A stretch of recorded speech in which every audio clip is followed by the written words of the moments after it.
Hello, everyone. Welcome in. This is our tiny yoga class.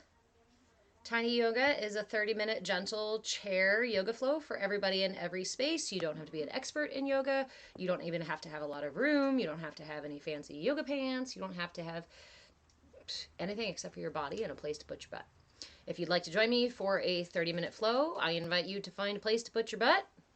It can be the edge of your couch. It can be the edge of your chair, the edge of your bed. It can be a park bench. Pretty much anywhere and everywhere you can sit.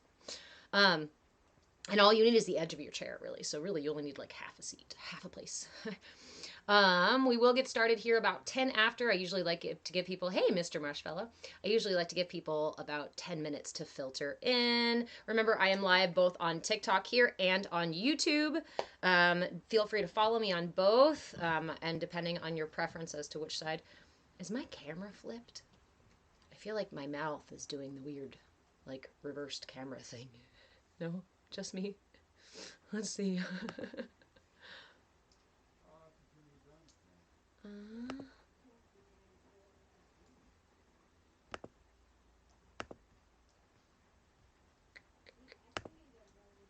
Hey, I think that's better. I think that's better. Yeah. Hey, friend, how are you? Welcome in, everybody. So remember, March is the month. It's a month. It's the month. It's the month where we talk about the minor lower chakras. Later in the year, once we go through all the major chakras, we will talk about the minor chakras in the upper part of the body. This month, we're talking about the lower chakras in the abdomen, the pelvis, as well as in the knees and in the feet. On Wednesday, during our CAYA classroom session, we talked about the chakras in the feet. So today's practice is going to be really focused on grounding. We're going to cultivate some of the energy of this really awesome blood moon. The full moon we just had.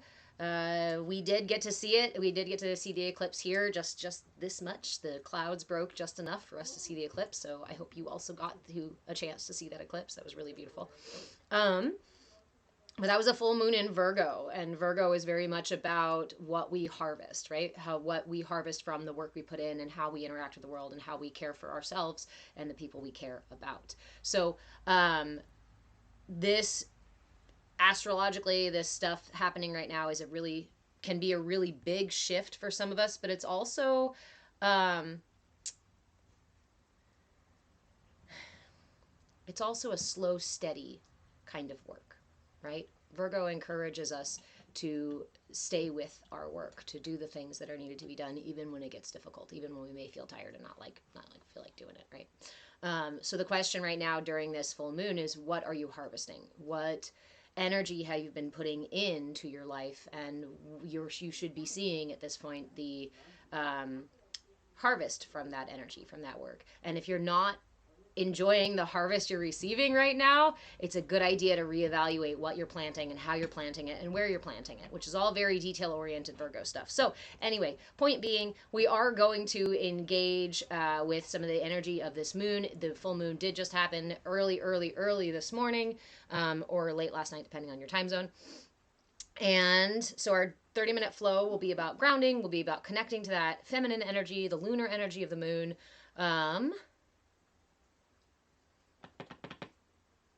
We will also practice Dirga Pranayama and our Prithivi mudra, the earth gesture mudra. Something's going funky with TikTok. They're telling me nobody's in the room, maybe one person and then not, and then one person and then not. I don't know what's going on. So if you guys could do me a favor and share the live, let me share it as well. Let me see if I can I share? Yes, I can.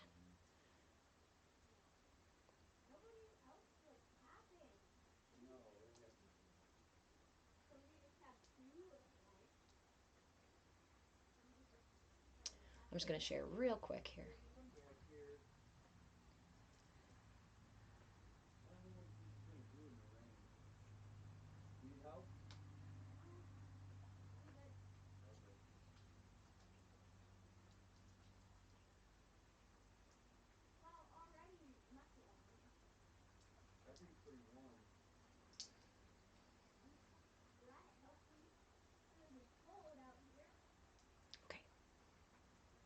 Sorry for that brief break there. I was just sharing the live. I would appreciate, hey Natalie, I would appreciate if everybody would share the live as well, please and thank you, so that we can combat the hiding of content.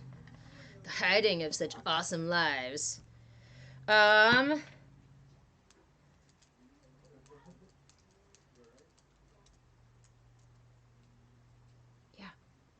Find a place to put your butt. Share with your friends. Text your friends. Say, come join me for class. Go watch me on YouTube, or stay here on TikTok, or go over to TikTok if you're over on YouTube, wherever you feel most comfortable. Find the edge of your seat, find a place to put your butt, and we will get started here shortly because it's nearly 10 after. I like to get started at about 10 after. It looks like rain and snow, so the lighting may be a little bit, may have some fluctuations. At any point, let me know if the live starts to lag, if you can't hear me, or if you can't see me for any reason. We will start again by grounding, and we will start with our breath work, and we will close with our mudra. I'm going to take just a couple minutes here to finish creating the flow, as I do before every class, sometimes right during class. Thank you for the follows, friends. Remember, this is a 30-minute gentle flow for everybody in every space. You do not have to be an expert at all by any means in yoga. You just need a curiosity and willingness, a sense of curiosity and willingness to take this 30-minute practice and use it to be present with your inner cosmos. Okay.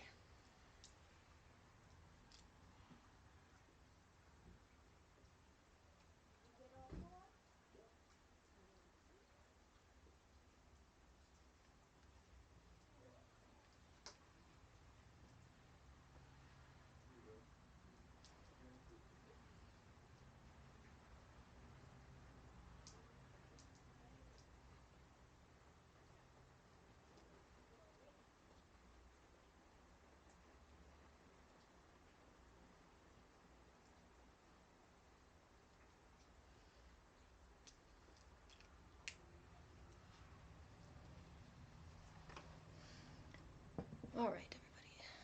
Let me see if I find a nice place to pop this up, and we will get started.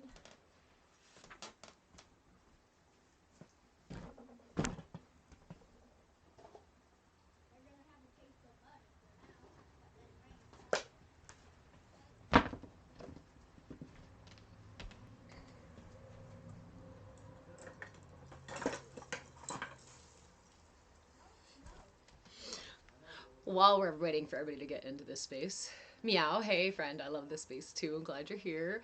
I want to share some stuff. I went on a beach trip yesterday, an impromptu adventure time, and ended up showing up right at the right time, right after the seagull buffet, and found massive, beautiful pieces like this. The beach was just absolutely littered with them. And I have honestly never quite found them this big. So, treasures acquired from Adventure Time yesterday.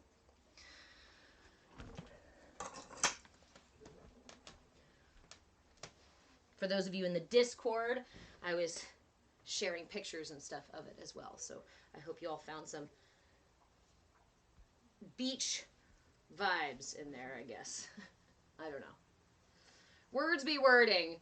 I'm going to settle in here and focus on getting started in class. This is Ajna. If you have not met Ajna before, Ajna is our healer, and he attends pretty much every single class. Are you sinking into the couch? Okay. I might need to adjust just a little bit here.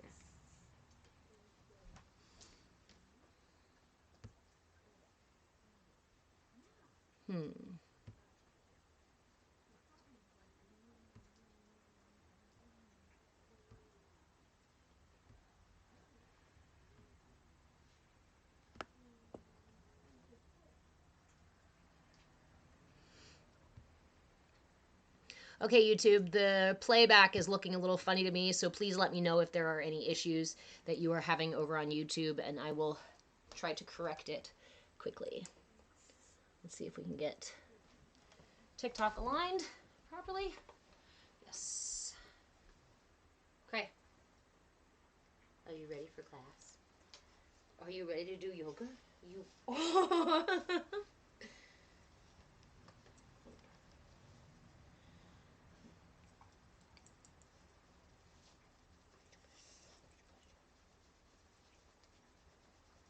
All right. Give your fur babies their last scritches and cuddles. Give pets. Take your sips of coffee or water or tea. Remember that we cannot expect the world to stop for us. We cannot expect the world to be quiet for us, to find peace and to take moments of self-care. So we learn to integrate our self-care in with the regular flow of life, right? Which sometimes means dog laying under our feet or kids running around behind us, right? All right, so I encourage you to find a place to put your butt. Let go of any attachment to your space being any certain way and to your practice being any certain way. Once you found a spot to sit, find the edge of your seat, but not so far that you're going to slip off your bed or chair or couch, wherever you are. Thank you, friend. Hey, guys. I don't want to hear anybody busted their butt in tiny yoga, in chair yoga. So, bring your knees to shoulder width apart. Plant those feet on the ground. Bring the ankles, slide them back to a line underneath the knees. Words be wording today. I don't guarantee perfect wording today, so just we'll go slow. Ankles underneath the knees, knees shoulder width apart. Give your toes some wiggles, and then set them to rest. Rest your palms face up on your lap. And we're going to take 3 deep breaths to fully arrive for our practice. Go ahead and begin. You can close your eyes or keep them open, whatever's comfortable for you. Begin by inhaling through the nose, pulling that breath all the way down into the belly. And sigh it out.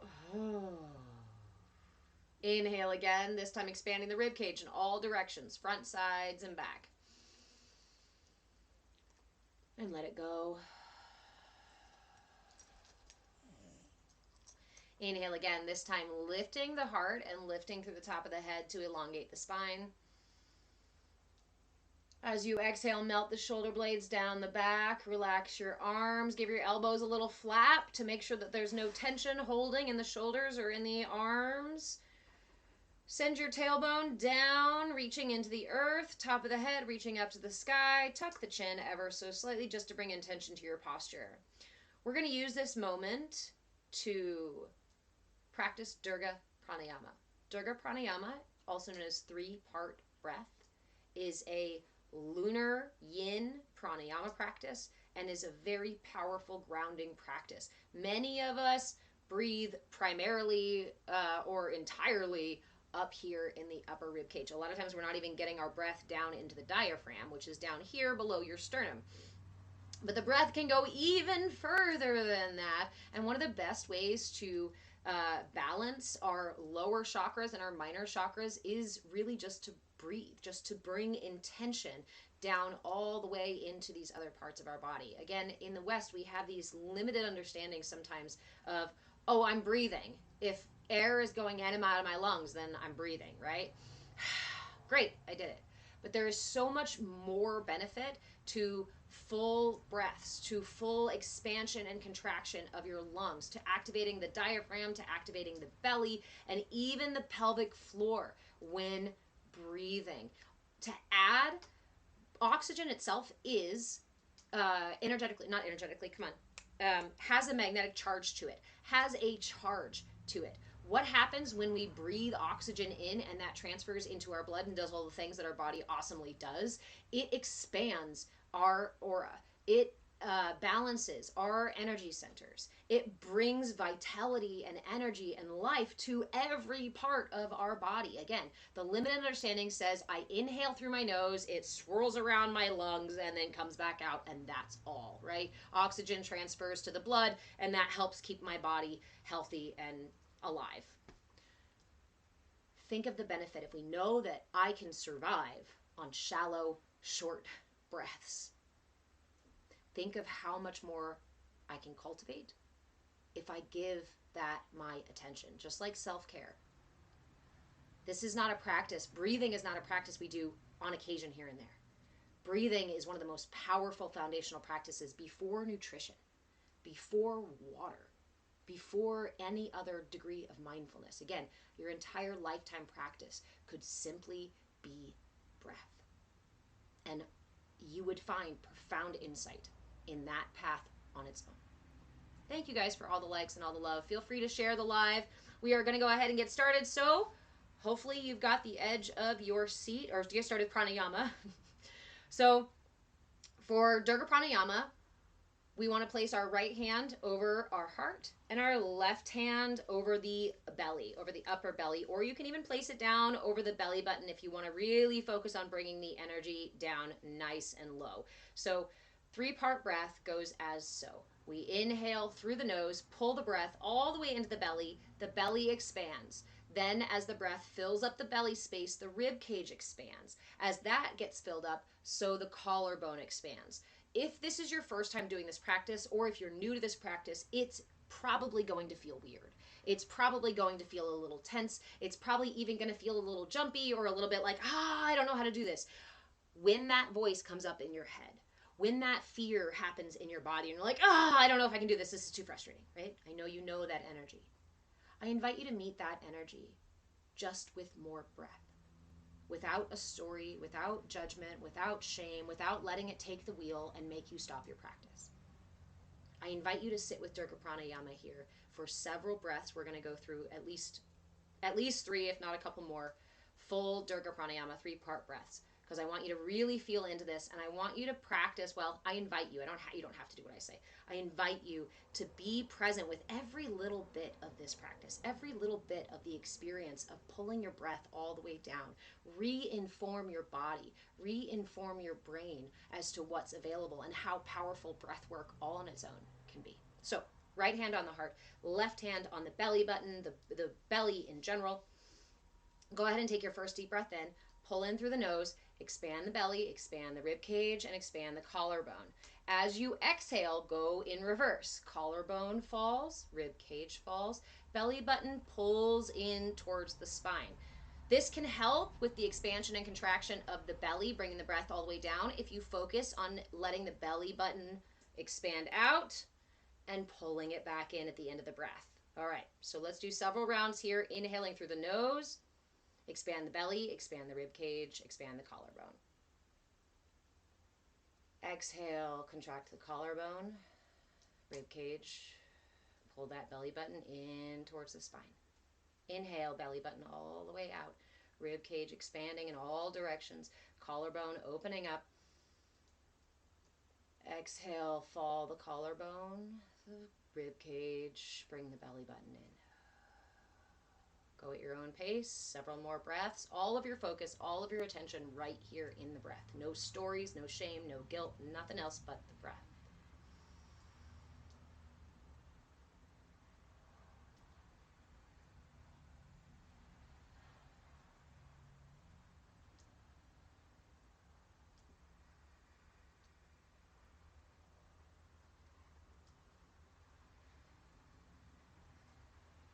This is not about perfection.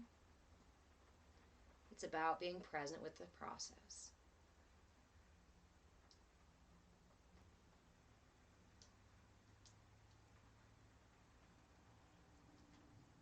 Let's do 2 more big, deep breaths. Belly expanding, rib cage expanding, collarbone expanding, collarbone relaxing, rib cage relaxing, belly button pulling in. 1 more. And exhale completely.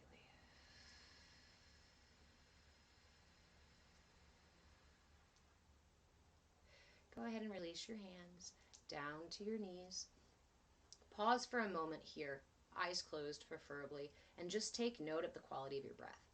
Releasing the practice, we just did a couple of breaths with Dirga Pranayama. I invite you to re-inform your brain by taking this moment and noticing any shifts, no matter how small. Noticing any changes without the need to tell a story about them or to know how or why they happen, but just to be present with. Look how breath itself changes. My being, my energy, my ability to breathe, my state of mind.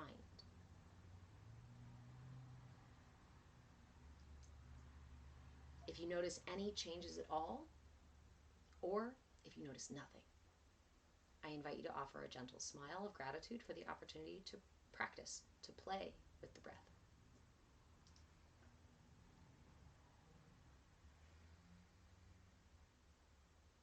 We're going to go ahead and move right into the body by dropping the knees side to side.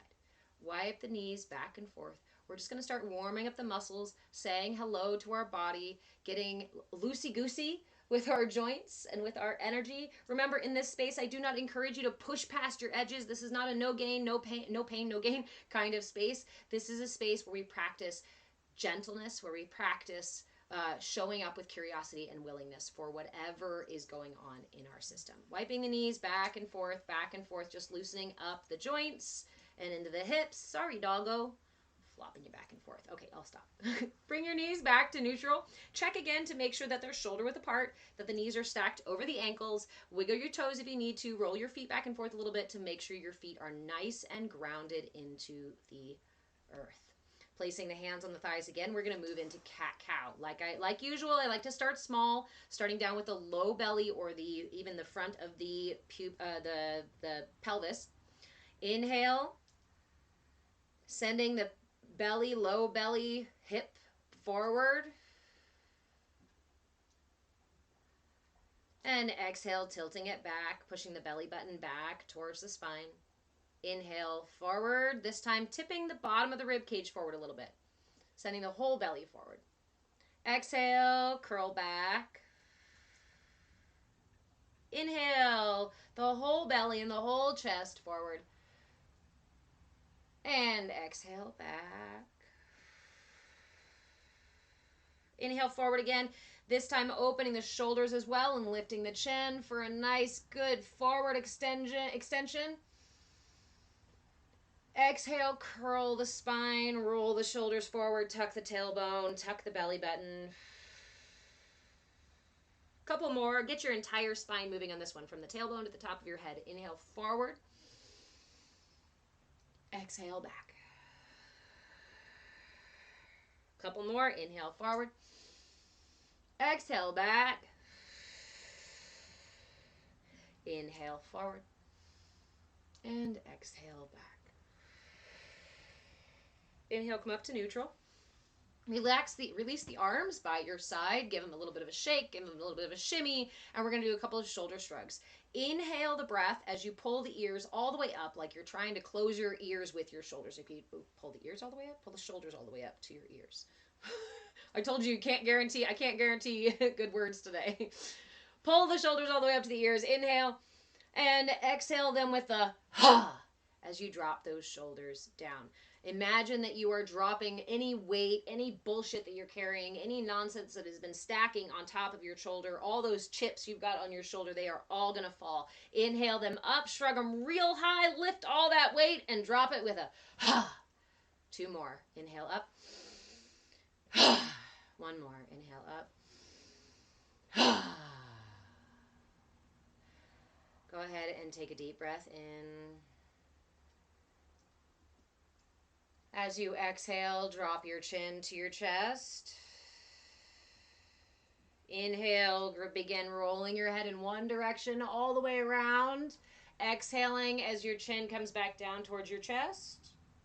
Inhaling as the chin goes up towards the ceiling. One direction, couple of times. We're not trying to get the pops and the snap, crackle, and whatnot in our necks.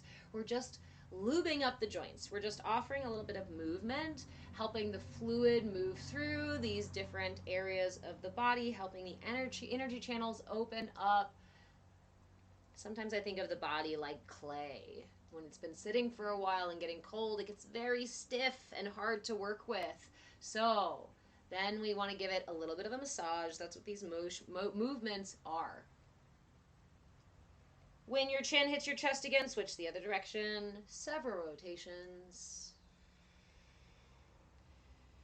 Keep your spine nice and long. Keep those shoulders relaxed. We're not scrunching the shoulders up anymore. We're just focusing on the neck here. Next time your chin meets your chest, inhale back up to neutral. Big Bang Hank, hey friend, we did lion's breath in last night's CAYA yoga class. That's available in our Discord space. It's not a public practice, so we're not going to do lion's breath today. But if you want to grab a membership and join me for class on Wednesday evenings from 5 to 6 p.m. Pacific time, you can get cool practices like that. Today we are working on grounding with Dirga Pranayama and moving into the lunar yin energies in our system right now, helping to balance them along with this big full moon, big beautiful full moon. Okay, side stretches now. Go ahead and take your left hand to reach across to your right thigh. Left hand, right thigh. Right hand, reach that down beside your leg and then stretch it all the way out to the side, sweeping it up and overhead. Gaze up towards those fingertips. Keep your shoulders nice and relaxed. Tilting the chin towards the ceiling. Reach up with your fingertips. Again, without moving the shoulder. Keep that shoulder down. I want you to focus on the energy moving up through your arm. These tiny little tendons, muscles, movements where we bring intention to the reach of that arm. As if there are strings growing from the ends of our fingertips reaching towards the ceiling. Inhale. And as you exhale, tip down towards your left side. Thank you, friend. Reaching overhead. And then gaze past that right arm up towards the ceiling. Try not to offend yourself. Hopefully your armpit isn't too offensive right now. Breathe into this side stretch. Nice opening in the right side body. We're going to do several more side stretches today, so don't worry about getting too deep in here, but focus on the extension from the fingertips all the way down through the hips. Opening into the right hip, then inhale back up, and exhale, release the right arm. Give it a shake if you need it. Big Bang, you used what we taught yesterday. Yay! Awesome. I'm so glad to hear that. Share with your friends. Thank you so much. Let's go ahead and move to the other side. Right hand, this time reaching across to the left thigh. That means your left hand releases down by that left thigh.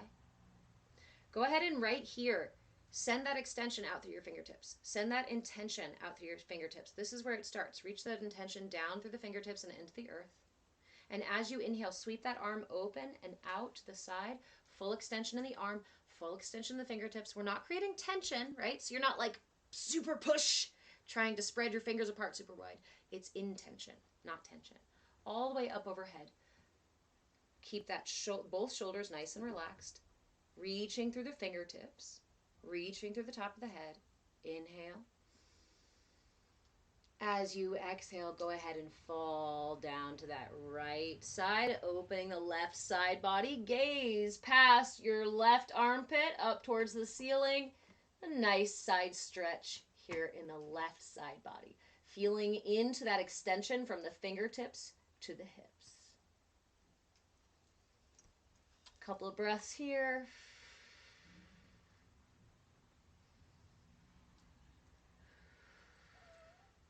Hi, Mommy Cat. Inhale, arms, inhale up, and go ahead and release that left arm. Hi, baby, what are we doing? You can't sit in my lap right now. I apologize. No. All right. But maybe you can sit here. There. No. All right. Kitty interruptions. Apologies. All right. And cat fur. Let's go ahead here back at neutral. Go ahead and heel toe the feet nice and wide. We're going to move into goddess pose, half of goddess pose. This is just the legs of goddess pose.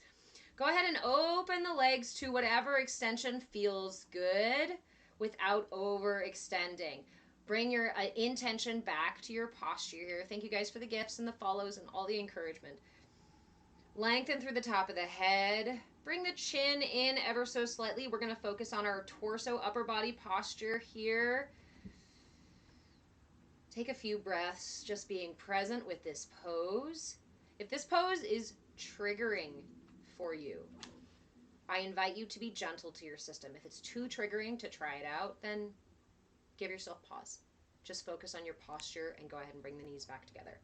If this is just enough for you to feel like you're getting into some of the sticky parts of the inner self, then I invite you to take several deep breaths. We're going to do Dirga Pranayama again, 3-part breath here. But instead of putting your hands on the body, I invite you to really just focus on the intention of the breath and the movement of the belly, the rib cage, and the collarbone. So from here, inhale the breath all the way down through the belly and even into the pelvic floor. See if you can take your deep breath all the way down through your entire torso, right to your bottom of your seat. And as you exhale, feel that breath emptying back out, allowing the collarbone to contract, the rib cage to contract, the belly button to contract, and the last bit of air to leave. Inhale again, opening the collarbone, opening the rib cage, opening the belly, opening or pulling down into the pelvic floor. As you exhale, back and forth.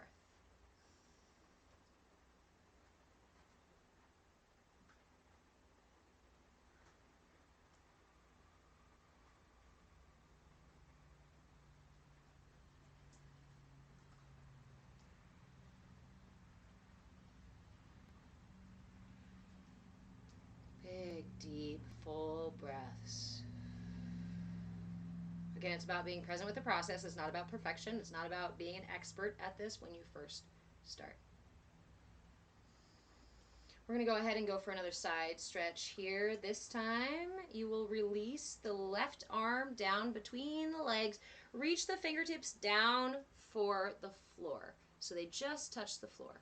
Then with that right arm, go ahead and just rub it across your upper chest, across the shoulders, and then reach up to the ceiling, following the fingertips with your gaze. A nice little twist and a stretch. 3 deep breaths.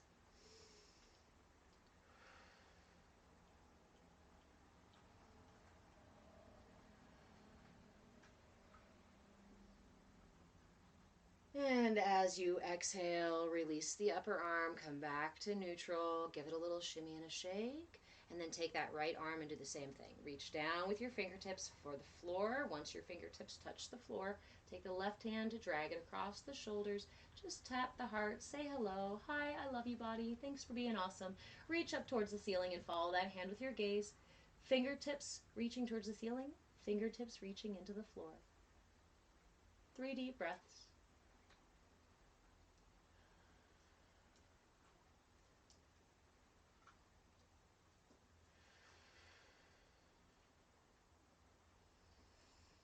On your last exhale, come back up to neutral. Now we're going to extend just the left leg for now. Extend that left leg so the toes are up, so the foot is flexed, your heel is on the ground. Take your left hand and slide it down that extended leg for gate pose. Reach that right hand up overhead. We're going to get a nice side stretch into the right side body. You're reaching with your right hand over your head as if you're going to reach over and touch your toes. I know that TikTok is a little bit limited. If you guys want the full screen view, go over to YouTube. Hi, YouTube. Reach for those toes with that upper arm. Gaze past your armpit, opening up in the shoulders and the chest and the upper body. A little bit of a twist as well as the side stretch. Breathe.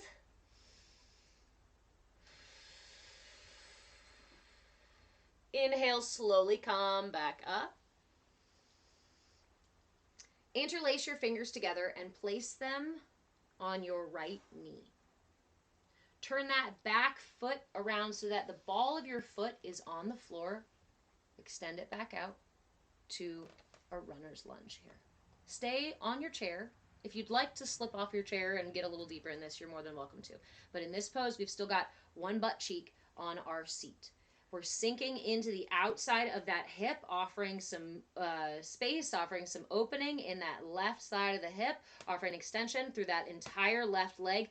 Push back, reach back with that heel at the same time as you're reaching up through the upper body, up through the top of the head.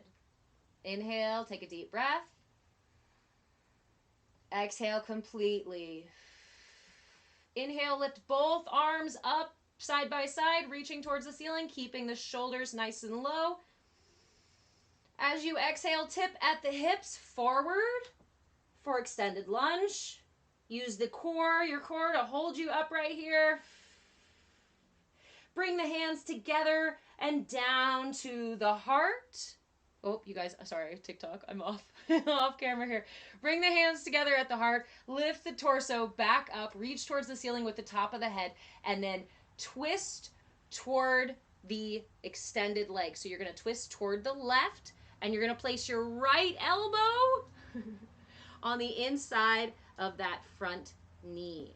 Twist here even more, gazing up towards the ceiling. If you'd like to stay like this, you're welcome to do so, or you can go ahead. Thank you, friend. Open the arms. Sorry, TikTok. Try to reposition here. Open the arms to reach down towards the floor and get a nice, really big twist here. Deep breath.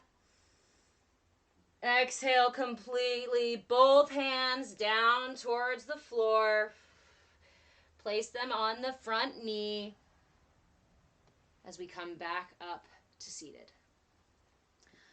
Bring the legs back in, back to goddess pose.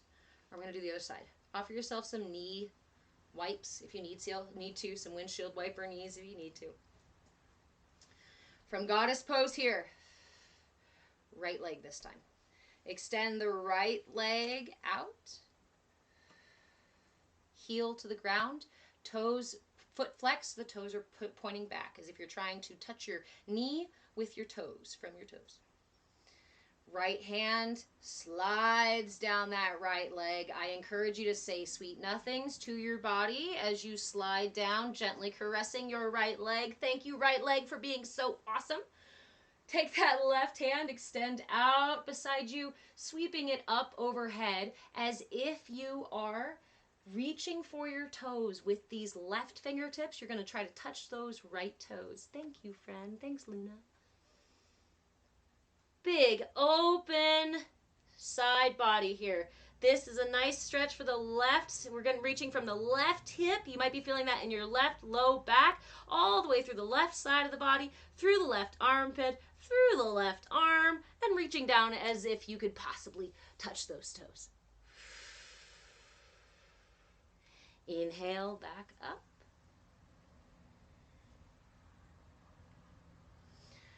Interlace the fingers and place them on the left thigh. Turn that back foot over so that the ball of your foot is on the ground. Heel up and turn towards this front leg. Adjust as you need to, but otherwise at least keep one butt cheek on your seat unless you want to get deeper into this. Dip into that right hip. Take a couple deep breaths here. I don't know about you, but my right hip is real tight right now. So we're going to take several deep breaths, just like we did before. Inhale through the nose and pull that breath all the way down into wherever you're feeling tension. In your hips, in your leg, in your belly, in your neck, in your chest, wherever you're feeling tension, bring that breath all the way down. And as you exhale, imagine pulling any tension and breathing it back out of the body. Couple of breaths.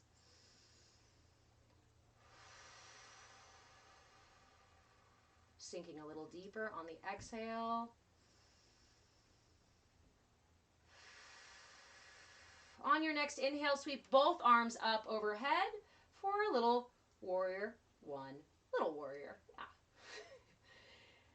Exhale, inhale again, and as you exhale, tip gently forward, activating the core and the side muscles to extend the arms out. Leaning forward just a little bit over that front knee. Bring the hands together and down to the heart. Lift the torso back up, reaching for the ceiling with the top of the head. Inhale, And as you exhale, twist to bring the left elbow to the inside of that left knee. You can stay here in your twist. You can lean further back in your twist. You can even open the arms, reaching one overhead and the other one down to the floor. Lean back in this twist for an even deeper stretch. Breathe.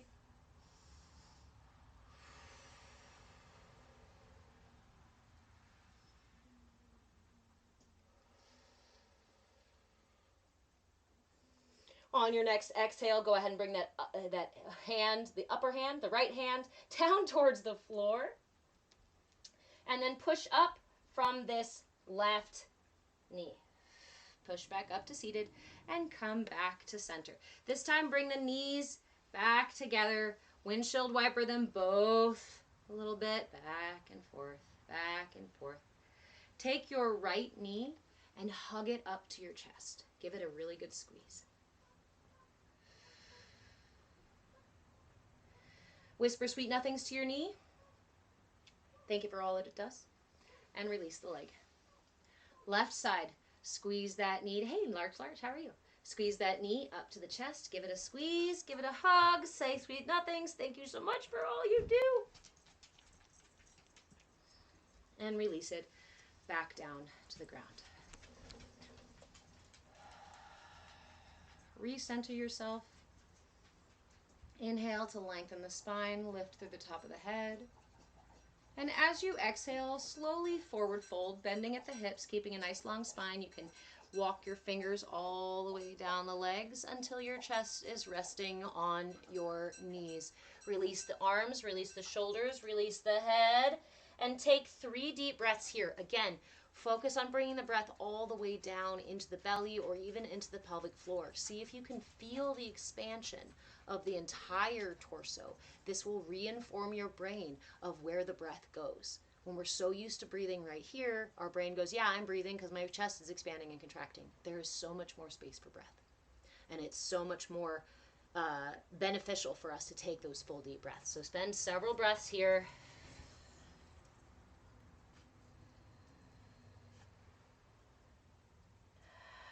Even feeling the breath opening into the side body, into the back.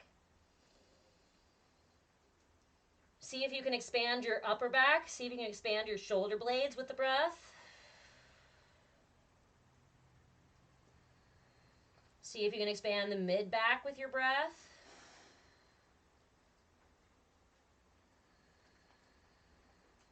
See if you can even expand the low back with your breath.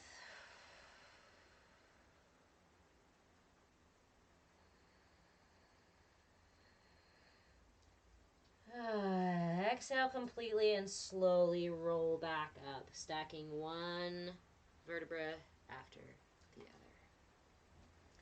Come up to seated. Did you like those deep breaths? Those were deep. Those were deep.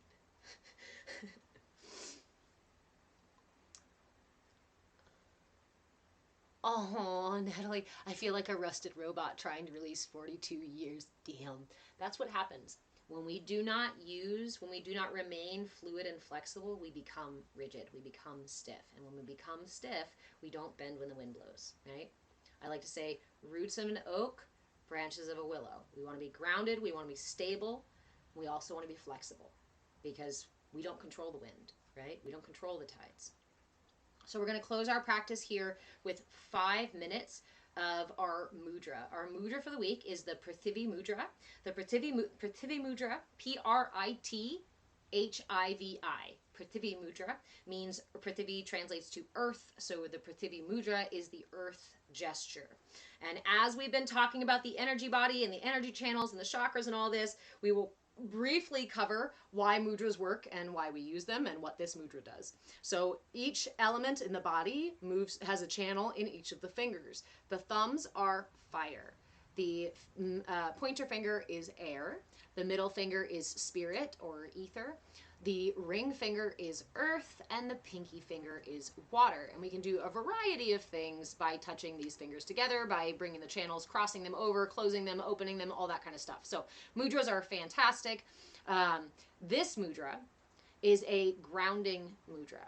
This mudra helps to balance the yin aspect, the earth element in our system. It and it works specifically on those lower chakras, because those lower chakras in our knees, which are part of our root system into the earth, our earth chakra, the one that's down below the earth, as well as our minor chakras up here in the sacral area. All of these things are important to our downward flow of energy, as well as the bringing up energy, right? These lower chakras work to get rid of the stuff that no longer serves us. We have to have clear channels, right? That's like, imagine if your septic is your septic is backed up, but more water is coming in. We may have a good energy flow of water or energy moving through our systems, but if we aren't able to dump what doesn't serve us anymore, or the quote dirty water, right, that's moving through our system as it clears things out, then it still gets stuck. So here's how we do our mudra. We bring the thumb, the fire element, to the earth element. So you keep the pinky and the middle and the pointer extended. Touch the pointer of the, the tip, not the pointer, the tip of the thumb to the ring finger. This is your Prithivi mudra. Now remember, we want to hold our mudras with intention, not tension. What's the difference? Well, you can squeeze your mudra, squeeze it really tight, try to extend your fingers really, really hard. This is tension. You won't be able to hold your mudra very long. So let's shake that out. And if there's no intention and no tension, then your mudra probably looks like this, right? No intention there, I'm just lazy fingers. So let's bring intention to our mudra. Connect the thumb, the tip of the thumb, to the tip or the pad of the ring finger. Keep the pinky and the index and the middle finger extended. And you can rest this mudra right here in the lap, and I encourage you to do so. If you feel like you have some shit you want to let go of, if you feel heavy, if you feel laden, if you feel stuck or rigid, or like you're carrying burdens that you are ready to dump, then I invite you to take this and point it directly down toward the earth. You can either do so like this, sitting in your chair, just pointing it down towards the earth, or if you're sitting on the ground, you can place it on the ground directly. If you're not on the ground directly, or even if you're inside, those are totally fine. This will still send that energy down into the earth. And remember, just like our exhale feeds the trees and the trees feed us with their exhale, us dumping these things, getting rid of this energy that doesn't serve us, that doesn't resonate with us, actually helps to support the planet, right? This is nourishing to the planet for us to make this exchange. Same way grounding and walking on the earth itself creates an energetic exchange for us, right? Balances our ions and things like that, fun stuff. Okay. We're going to sit for 5 minutes with our mudra because it takes 5 minutes for energy to circulate through our systems. So I encourage you to sit for 5 minutes. Barring an emergency, most of us have 5 minutes to sit, but most of us are not used to sitting for 5 minutes. So I've got a timer, that way you don't have to hear some ding or some nonsense, right, to remind you. Here's my handy dandy little timer. I will keep an eye on this. The only thing you need to do is grab your Prithivi mudra, connect the thumb to the earth finger, to that ring finger, and either place it palms up on your lap, or point those fingers down to the earth, or place them on the earth. I'm going to keep them in my lap right here. Go ahead and close your eyes and find a comfortable, steady rhythm of breath. Notice your posture, lifting through the top of your head and sending your tailbone down into the earth. Gently tuck your chin to bring intention to your posture and melt your shoulder blades down your back.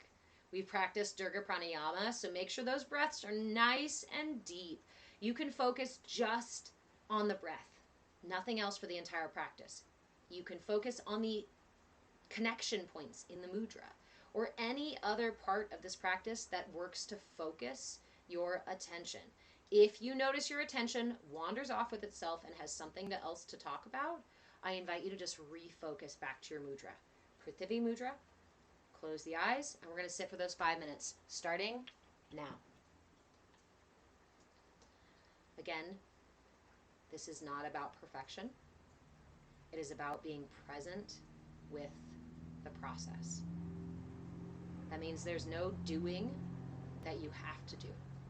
You don't need to solve anything right now. You don't need to answer anything right now. Letting go of expectation, letting go of fear, shame, or guilt.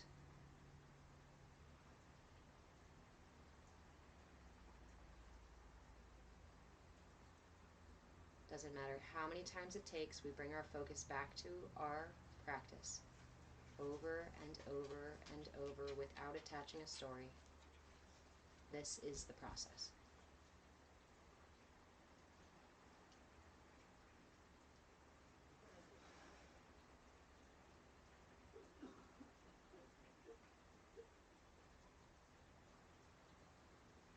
Nice deep breaths.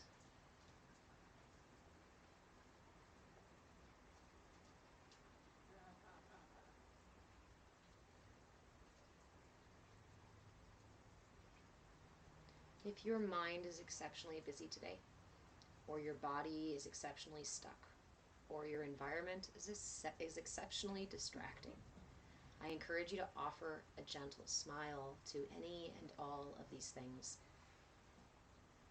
Smile of gratitude for the opportunity to be present with whatever it is.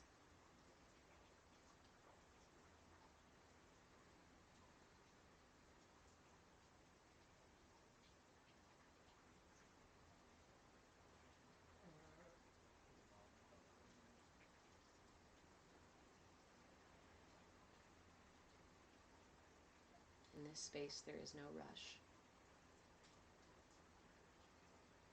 In this space, we practice changing our experience of time itself. Our very presence, our very intention and attention can slow down our experience, can change the quality of time. I invite you into that experience now.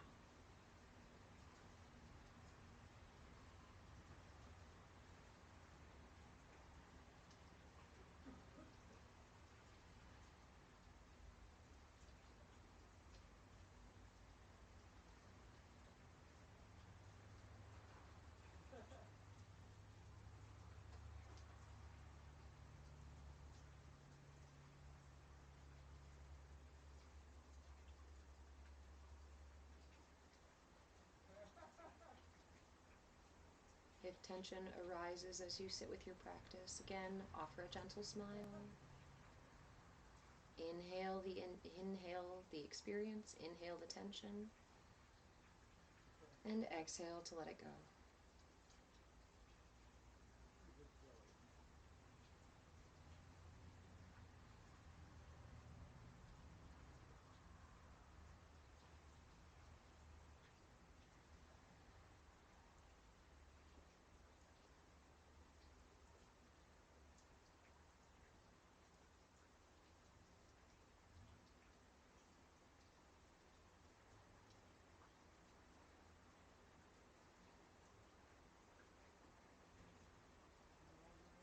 Almost there, stay with the breath.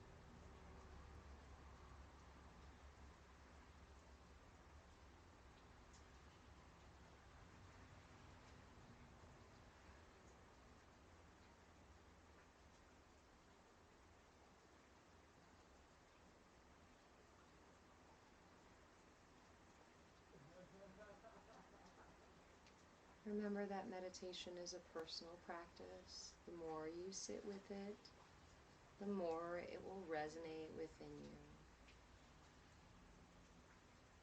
I encourage you to stay with this particular practice as long as feels comfortable to do so.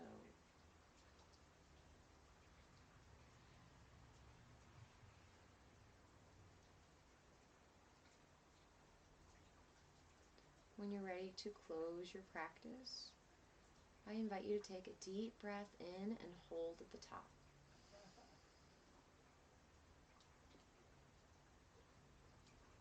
Go ahead and exhale completely. Release your mudra. Offer your hands and fingers and arms and wrists and shoulders some wiggles if you need them. Then bring your hands either together into prayer or lay one over the other over your heart in gratitude for the mudra, in gratitude for the practice, in gratitude for the breath, in gratitude for the prana that is always flowing through the path of least resistance to bring you to your highest good in every single moment. Offer yourself gratitude for taking the time for self-care today, for getting out of your way. And thank you for joining me in this CAYA space where we can learn and grow and thrive together. When you're ready to come out of practice, I encourage you to rub your palms together and cup them over your eyes, fluttering your eyes open before you come back to this side of reality.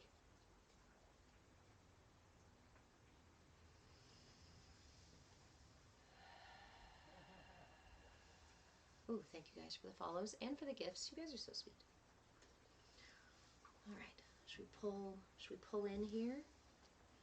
I still have another hour-ish of class. So usually we take this time to either review or talk about the material for the topic for the month. True, you are very, very welcome. So remember, everybody who is just joining right now, for now, replays are on YouTube at Move the Change. There is there are Tiny Yoga. You can just hashtag Tiny Yoga. I am Move the Change on YouTube, and replays are up for now. Come April 1st, I am going to close all of the replays up because I have a membership on Patreon for those replays. And if you get that membership, you will have 2 years plus of classes, which is really cool. So if you want to grab them and check it out before they're closed, go look now. And follow me on YouTube because that's where I try to post most of my content, I guess. Because we don't know what's going to happen with TikTok, too. First time, welcome, Tyler. Glad you're here.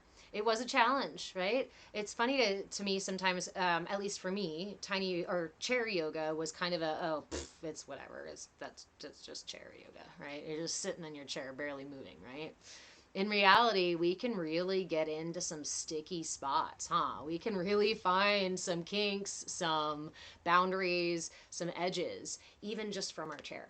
And I think a lot of us kind of go for the all or nothing, no pain, no gain kind of stuff. So I really like to teach in a way that encourages us to be more present, to take our time, and instead of pushing past our boundaries, to really respect those boundaries, to acknowledge that they're there for a reason, and instead of forcing change, inviting change, even negotiating that change, right?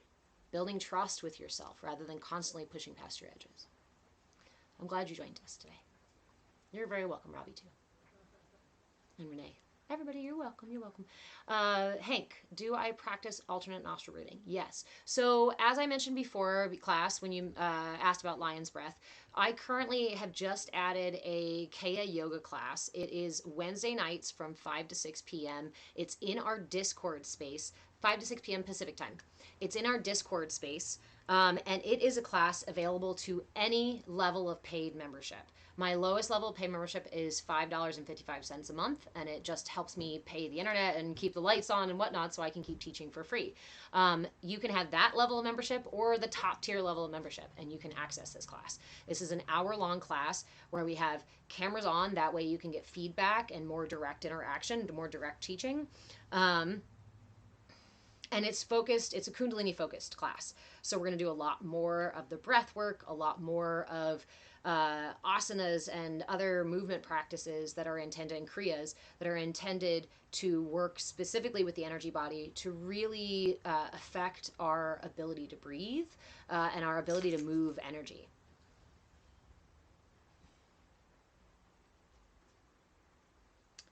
Hank, what is this called? I've been doing yoga with Tim 4 years. I don't know who Tim is, but I'd love to see. I always like connecting with other teachers. So this, in general, right? My business is Move with Change. Hi, because.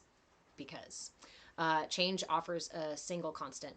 Right, our life offers a single constant: change. And when we are rigid, we get stuck. We get battered by the storms that pass through life. When we learn to be flexible, when we learn to be present, we literally change our quality of space and time, right? Quantum mechanics confirms for us that we can actually alter space and time, and we do so with our awareness. So within this space, we have created the CAYA community. CAYA. CAYA stands for Come As You Are, because ultimately the purest expression of you is your authenticity, and that's what we're here for. That's your purpose, right?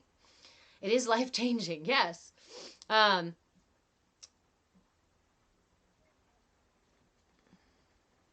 yeah, we have a Discord space where we actually bring everybody together and hang out a little bit more, and have more classes and things like that in there. If you'd like to join our Discord, there is a link to join for free on Patreon. I'm on patreon.com/move with change. You can grab the free link to get into the Discord there. You can get any level of membership there. You can join as a free member on Patreon, but that won't get you into that Kaya yoga class, which is like I said, Kundalini focused class. But that all those things happen in the Discord. If you have any questions about those, I am trying to streamline all of this, you guys, but it's just me, and I am not as tech savvy as I once was. I'm an 80s baby, and I was once tech savvy, but not anymore, I'm finding out. So I'm trying to like streamline things so there's like one pipeline for everybody and one place for classes and all this stuff, and I'm not quite there. So I appreciate you guys bearing with me in the meantime. Natalie, I've lived a brace for impact kind of life, trying to unravel. It hurts more than I thought it may.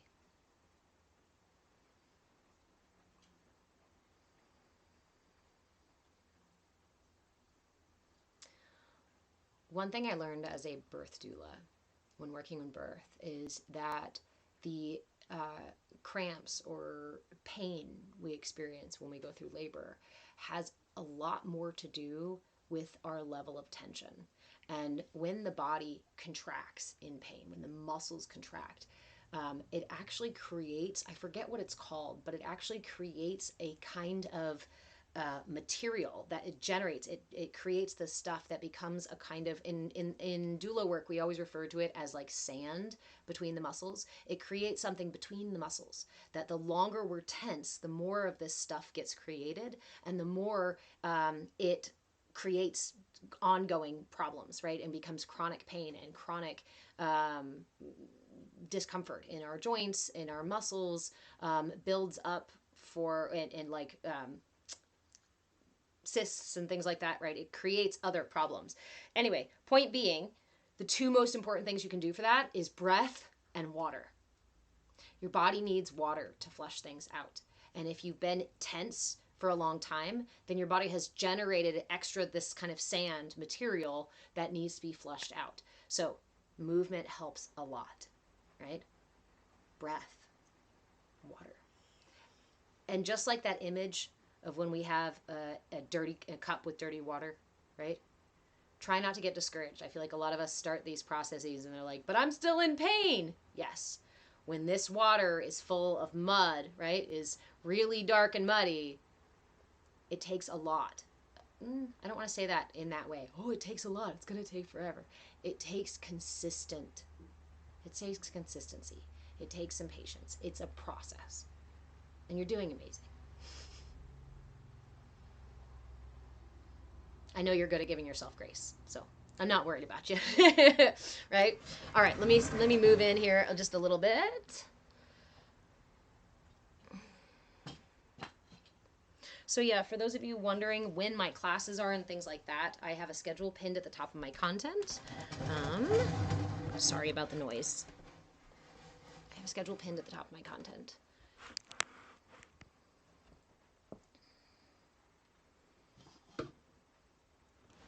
Hey Ree, how are you?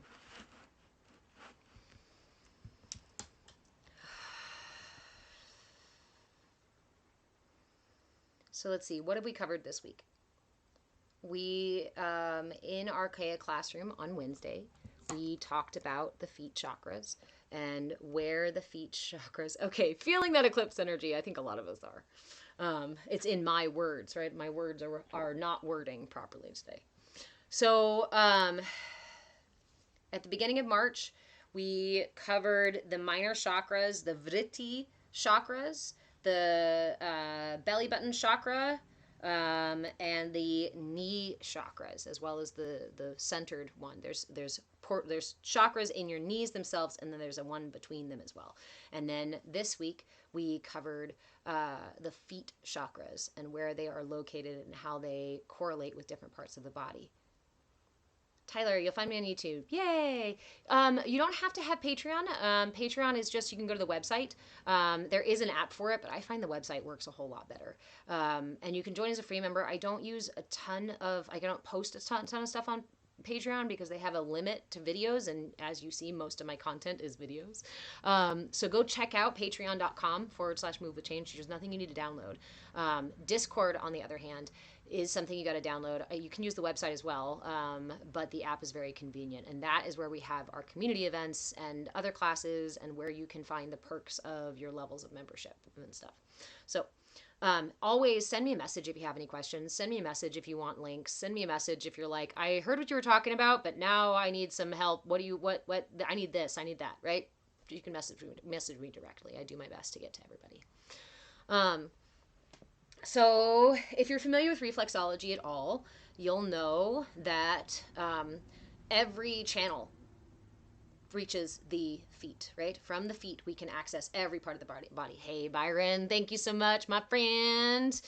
How are you?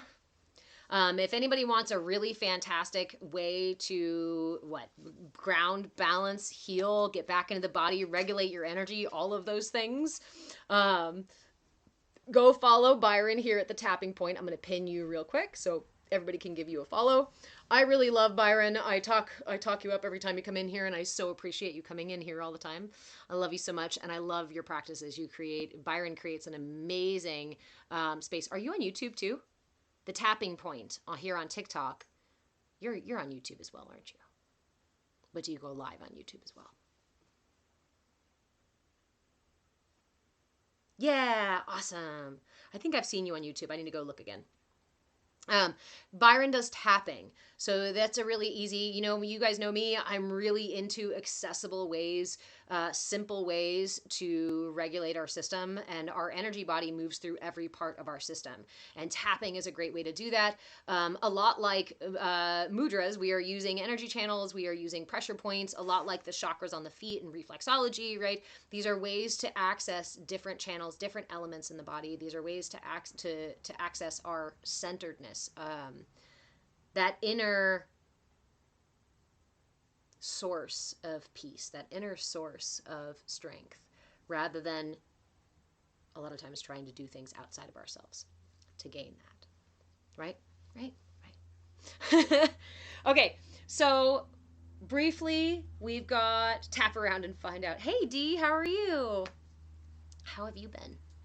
So again, earlier in March, beginning of the March, we spoke about the belly button chakra.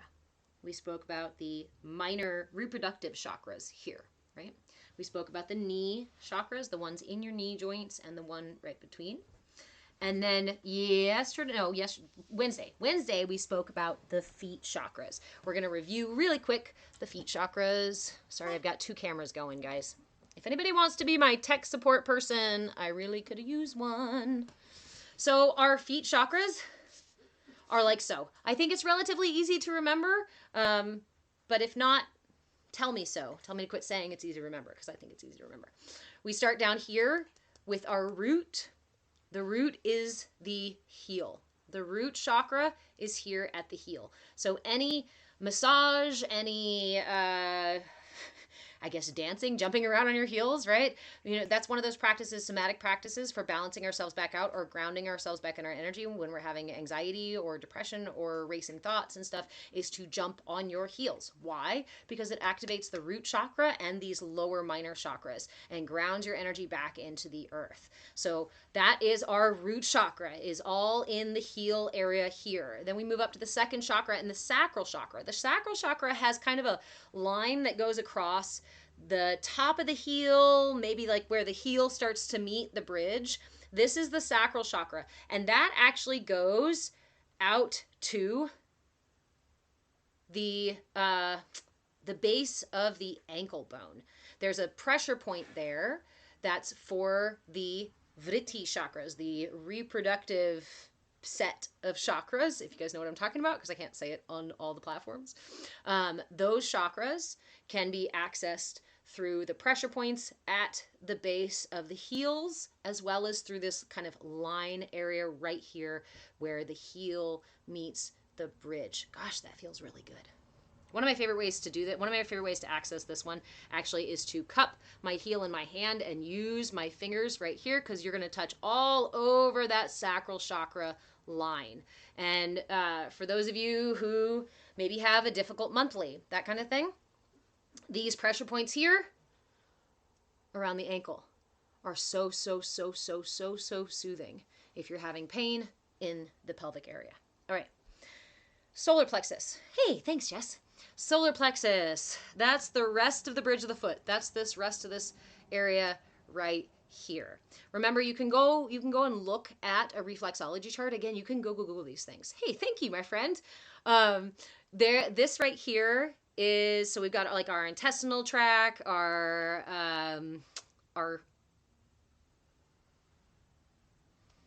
root, our pelvis, our intestines here, digestion, kind of all through this area is our digestion, our kidneys. I'm trying to picture the map in my head here. Our liver, our bladder, our thyroid, our thymus gland, all those things, right? These are all available down here. So this is the solar plexus right there. And then the heart is the ball of the foot. This whole ball of the foot is the heart chakra. And then we have our throat chakra. The throat chakra is on Wednesday I was calling them the legs of the toes, so we're just going to continue with that. The legs of the toes, right here. This is where your throat chakra is. So again, remember that these are kind of diagnostic as well. So if you're noticing that you have issues with the bridge of your foot, regular or repeat issues with the bridge of your foot, it may indicate, it may be connected to an imbalance in the solar plexus and or the sacral chakra. Twisting your ankle all the time, it could be an issue of the sacral chakra. The sacral chakra in particular rules our mobility, rules our joints, rules the movement, the flexibility in our body. Yes, source, it is. I know it's huge. It looks like a fake one, doesn't it? So here's our throat chakra in the legs of your toes. Give the legs of your toes a little love, a little massage. If you are struggling to speak your truth, if you're struggling to know what your truth is, if you're struggling to say what you mean and mean what you say, then go ahead and wiggle there.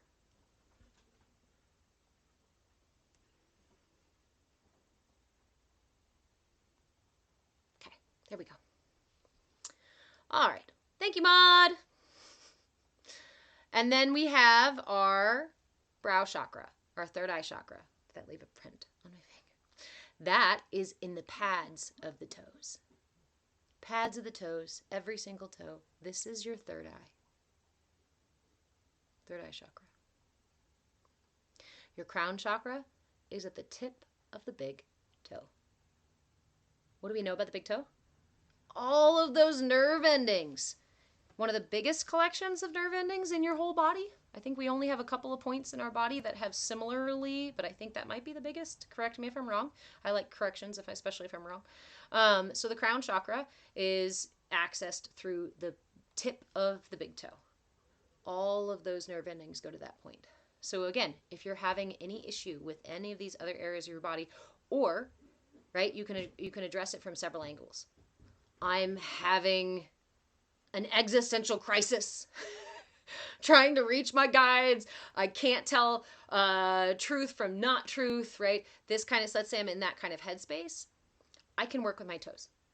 I can roll my toes around between my fingers. I can go walk on the earth. I can wiggle my toes around. I can even put my fingers between my toes, right? Any of these things where I'm working with my toes are going to help address these upper chakras, because these ones, that's where they're located, in the upper chakras. Now, if I'm having digestive issues, or I'm having pain monthly, or I'm having pelvic floor issues, even bladder issues, that kind of stuff, massage the heel and the bridge of the foot.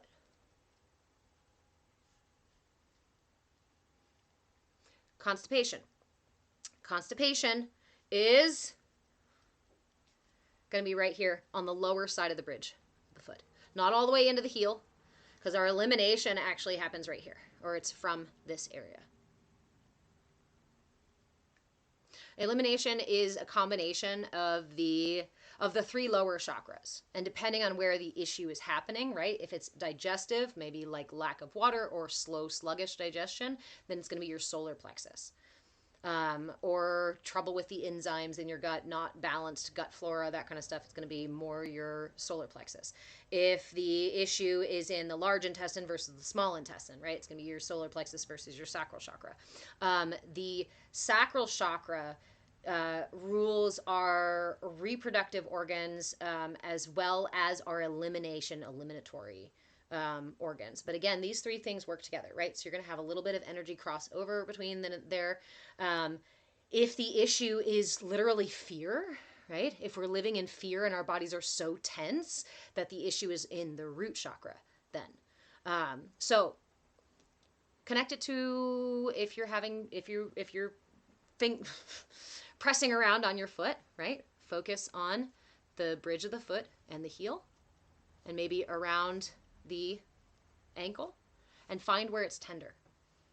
Find where it's tender. Offer some heat, I found this at my local thrift store today. Fantastic for feet massaging. This is going to go by my door or by my chair in my office, and I'm going to sit on this all day long, right? Not sit on it, I mean put my feet on it. You're very welcome, banana milk tea. Right, Ree? I do offer private coaching, so if anybody would like to work directly with me, I do offer memberships for private coaching, and I do coaching by donation as well. Thank you, friend. But I really encourage you to grab a membership, because coaching by donation is 15-minute sessions for whatever you can pay. But they are limited to once a week, which means 4 times a month. Because if you need more coaching than that, if you're doing that much for 15-minute sessions, then you might as well just do the monthly membership for either group coaching or for private coaching. If you have any questions about those, feel free to send me a message. All those are available on patreon.com/movewithchange. Remember, when I say coaching, I don't just mean we're sitting there talking and creating a game plan for you. I mean, you have total access to everything in my toolbox. From herbalism, I'm an herbalist, I'm a nutritionist, I'm a movement facilitator, I'm a reverend, a non-denominational reverend. I'm a yoga teacher, a Kundalini teacher. What else do I do? Frick. I'm a birth doula, a childcare specialist. All of the certifications are actually, if you want to know the paper certifications and the names and the titles, they're all on Patreon as well. But during the coaching sessions, you get to decide if you want to do 1 hour of yoga every month, or you want to do an hour of yoga and then an hour of talk coaching and then an hour of nutrition counseling and then an hour of problem solving your parenting issues, right? We can do all of those things within there. So coaching is not limited to just one style. Remember that these are available, these memberships are available on patreon.com/movewithchange. I believe I have a link in bio. I should on both of these places.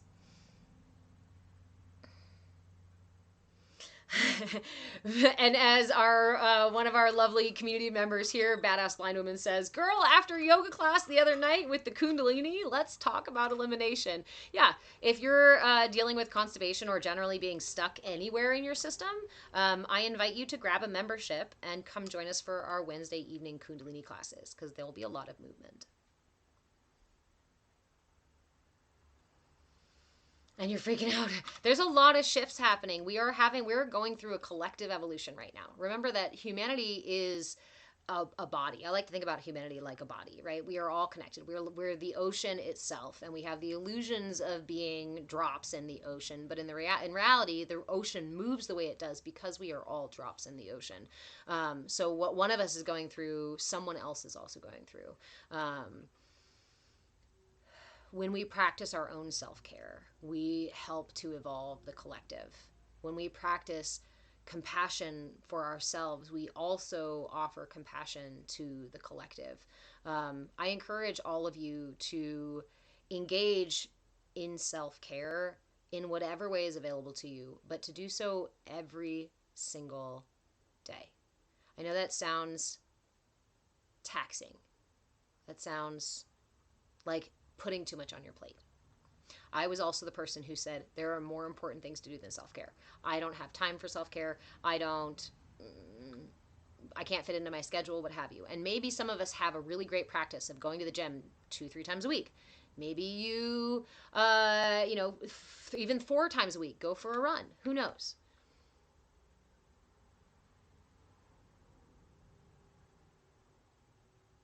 But today is all we have. Yesterday is essentially a dream. Dreams, memories, TV shows we watch, things that happen to other people. We see those things. Our brain stores those things all the same way. So what I remember about yesterday could just be a dream. To my mind, is a dream. And tomorrow is not guaranteed. So when we put our self-care off to once a week, twice a week, to later, or keep erasing it off the end of our to-do list, we start to break trust with ourselves. And we start to feed this narrative that we are not valuable enough to care for ourselves. Or even more so, create a kind of codependent exchange with others and say, well, it's not my job to care for me. It's someone else's job to care for me.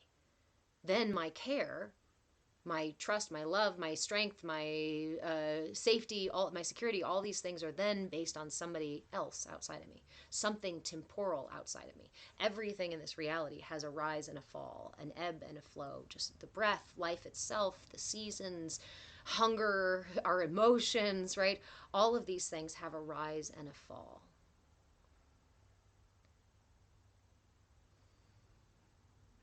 When we seek self-care every day, in the really simplest ways, we make profound shifts. And especially banana milk, the reason I'm saying this, because you're talking about your new discoveries and freaking out, right? One of the ways we perpetuate these kind of states of fear is by not cultivating a daily practice. And again. Your practice can be as little as 5 minutes. It can be as little as 3 minutes, but I really urge everyone to find a minimum of 5 minutes, because it takes 5 minutes for energy to circulate through your system. And if you were to spend, let's say, 5 minutes every morning, let's say you wake up to an alarm.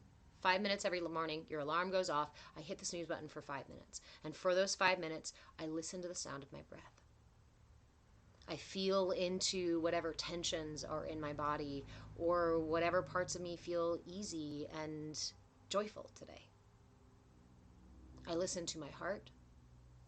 I listen to the chatter in my mind. I observe without the need to judge or to shame or to change. In this way, I begin building trust with myself. And trust is a foundational piece to navigating our authenticity, to discovering our purpose, and for finding an inner source of peace and balance. Banana Milk, awesome. I appreciate you coming to Patreon. I have been teaching now for the past 2-3 years, I believe. 2 years. 2 years. 2 years, because just yesterday, the video that I posted when we were at 975 people here on TikTok 2 years ago, March 2023, we were just under 1,000 people. And since then, I have been offering free classes every single week, because this is really powerful, really important stuff. And if I'm being authentic, I would rather give this stuff away for free, because I think it's imperative for us to understand these things, understand how our system works, to have these tools to care for ourselves. It's been an experiment in authenticity. And it's been an experiment in whether or not I can give myself permission to do what I really feel I want to do, what really feels important to me. And sharing this information and offering these classes for free is really important to me.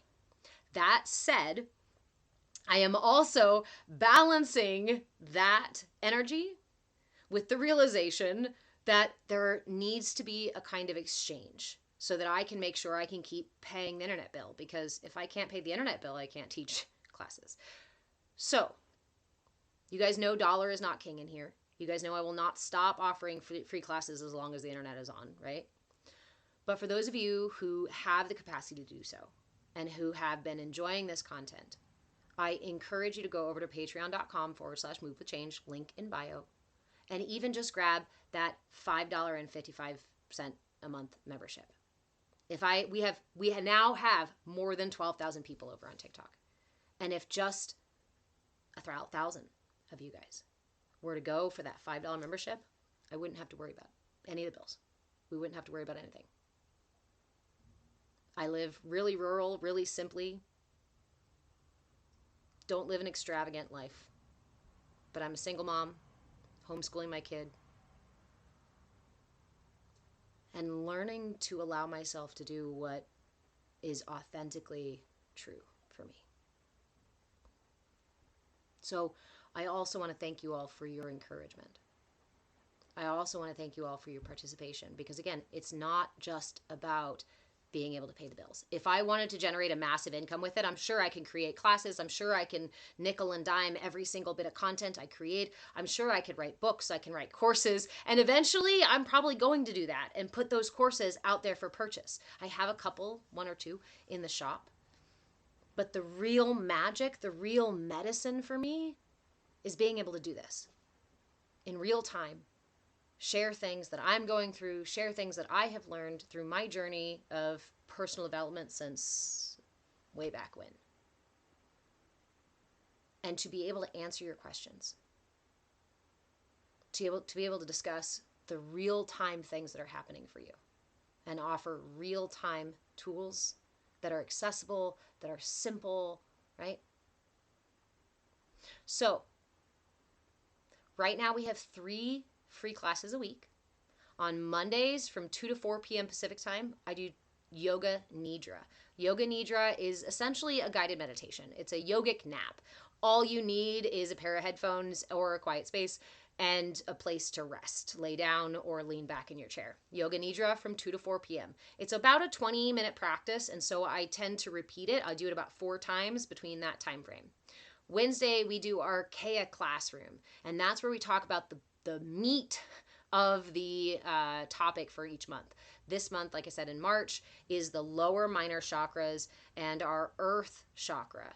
We're going to talk next Wednesday about the earth chakra itself. And then on the last week of March, we're going to talk about the planetary chakras, the chakras that are actually located on the planet itself. Awesome, Banana Milk. Fantastic. And I'm going to be on till 4, so come right back. Yeah, we'll be here for a little bit more. Hi, dog.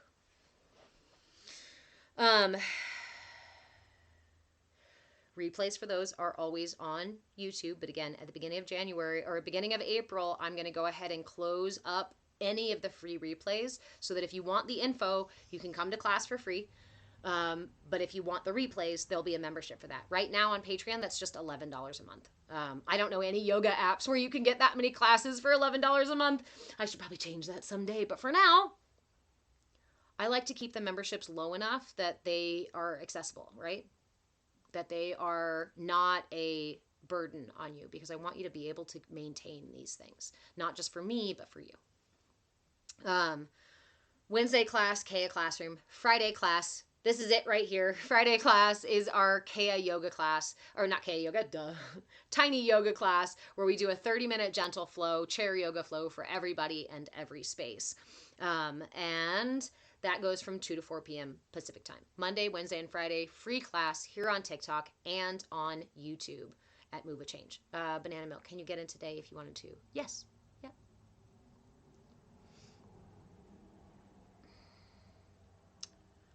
Go right on. Both my pinky toes are sensitive and hurt. Why and what can I do for there? So I would highly recommend, let's see what comes up first. Reflexology or massage, right? Just moving the joint, massaging it, giving it your attention. Imagine when we are aching, when we are hurting. Banana Milk, if you want to send me a message, I'm happy to help you out with that. And I can do it with you in real time as well. If you just go to patreon.com/move with change, it's in the memberships section. And there are several memberships available on Patreon. TikTok does offer subscriptions. I do have subscriptions there. But the reason I really focus on Patreon is because TikTok takes up to 60% of what I make. That's enough said, I think. I think that's enough said. Yeah, I could it probably would be a lot easier for you guys to do subscriptions on here, but I'd rather you guys know that that money is actually coming to me rather than paying TikTok more than half of what you're paying me for the memberships. So the subscriptions here on TikTok are adjusted. It's cheaper to have a subscription over on Patreon because they only take a small percentage, 2%, 3%, something like that. So go right on. You're asking about your pinky toes. So start with massage, start with giving it your attention. Note that sometimes when we are feeling uncomfortable and we're not really sure why, we're just kind of feeling out of sorts, how comforting it can be to have just somebody place their hands on us. Somebody offer us a hug, somebody offer us an ear and a heart, right? So try that with yourself too. Start by offering that. And then I would recommend increasing your water intake.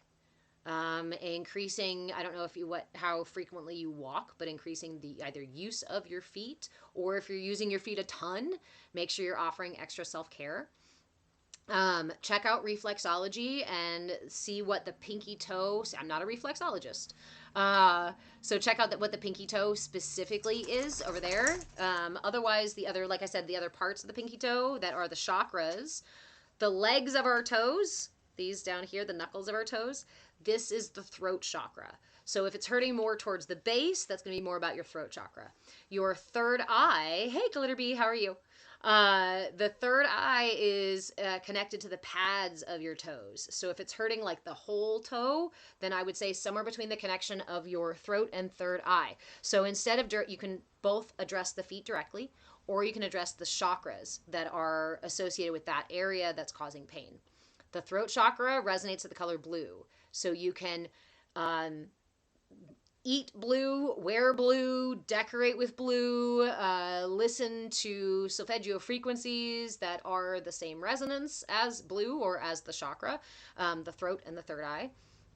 The third eye is represented the frequency of purple. So same thing, bring those things, all those things into your environment or eat those things.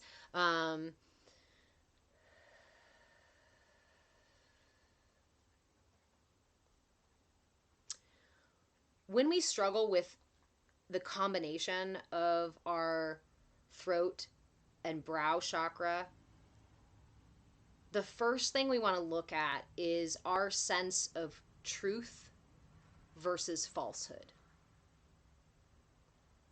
Remember, we live, everything we are is created, is written into us, is cultivated by our culture, everything we become. We are born with a kind of energy signature, just like we are uniquely our own bodies. But as we grow, we may accidentally or sometimes intentionally be directed away from our truth. And we can end up in this situation where what we believe to be true is actually a false truth for us.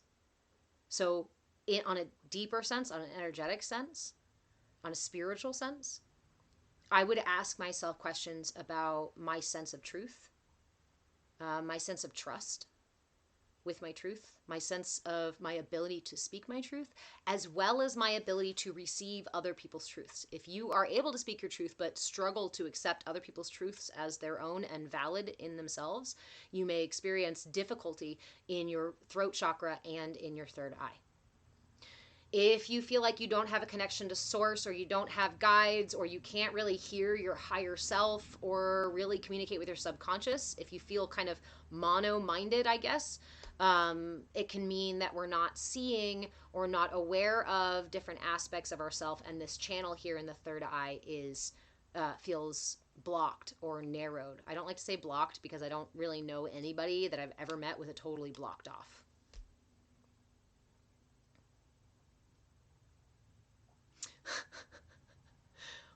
You just dyed all your hair dark blue? Nice. Cappy, I love you too. Hold on, let me see a couple of things here.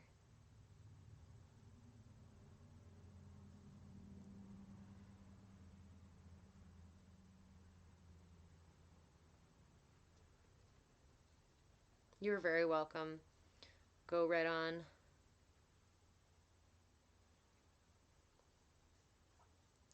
Cappy, I just met you? No, you've been around here for quite some time. And you can be amazing all on your own. I don't have to know what makes you amazing to know that you're amazing. You're a fucking miracle. The fact that you're here is a miracle. The fact that you're here means you are necessary to the whole. You're an important drop in this entire ocean. The ocean would not be the same without you. The chorus of the collective of humanity would not be the same unless you were here doing your work that you're doing. Even if it feels difficult, even if you feel scared, even if you feel alone, even if you feel like you're struggling, we need you. So you are fucking amazing, Cappy.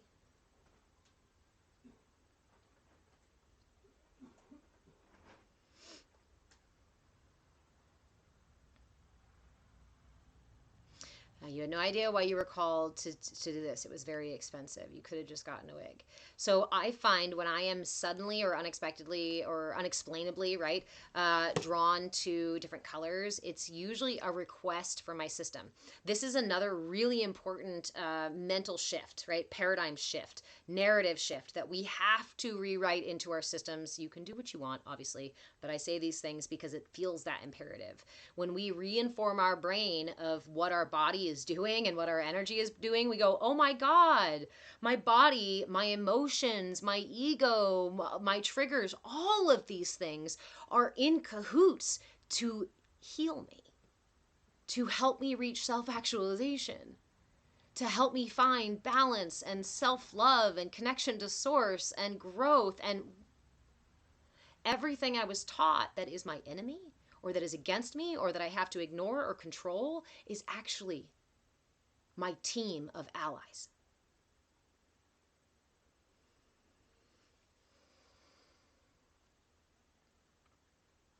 So when your system says blue, blue, blue, blue, blue, blue, blue, blue, and you're like, what the heck? Give it some grace. You may not be used to listening to these little messages. You may be used to dismissing these little messages. And so if that's the case, offer yourself a little extra time when those thoughts pop up and say, can I make space for blue? Right? Sometimes me not always want to dye our hair, but hey, my favorite thing is to go to the thrift store and pick out a new piece of clothing, just one or two, in that exact color that I'm feeling. Thank you, Ree.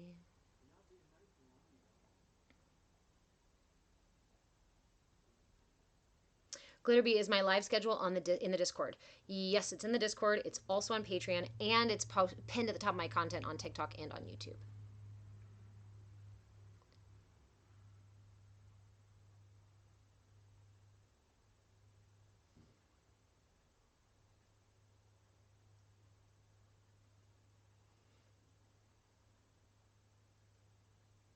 Cappy, I'm pretty sure that your third eye is blocked. So I just met you with someone? What do you mean? I get all worked up with my energy, and then all of a sudden everything shifts and lags or lags. So again, I have never, and so background, I think you know this background, Cappy, but I have been working with energy since I was a kid, right? My mother gifted me our family's lineage of energy work when she realized I was already doing it. And from that point, right, it was confirmed already, and then I was able to keep those senses open as to energy that moves through other people and how other people's energy bodies works as well as mine. I have never, ever, ever met someone who has a completely blocked off chakra. These are channels of energy that have to flow through our system so that we can survive, so we can stay alive. Now, we can have really tight chakras. There's other ways to say this. We can be really tense in different chakras, right? Whether it be in our throat or in our gut or in our mind. And we can often feel that tension in our emotional body, in our physical body, in our mental body. And we will feel the, we will experience the symptoms of it in our body long term. When we are tense for a longer period of time, that starts to turn into chronic issues.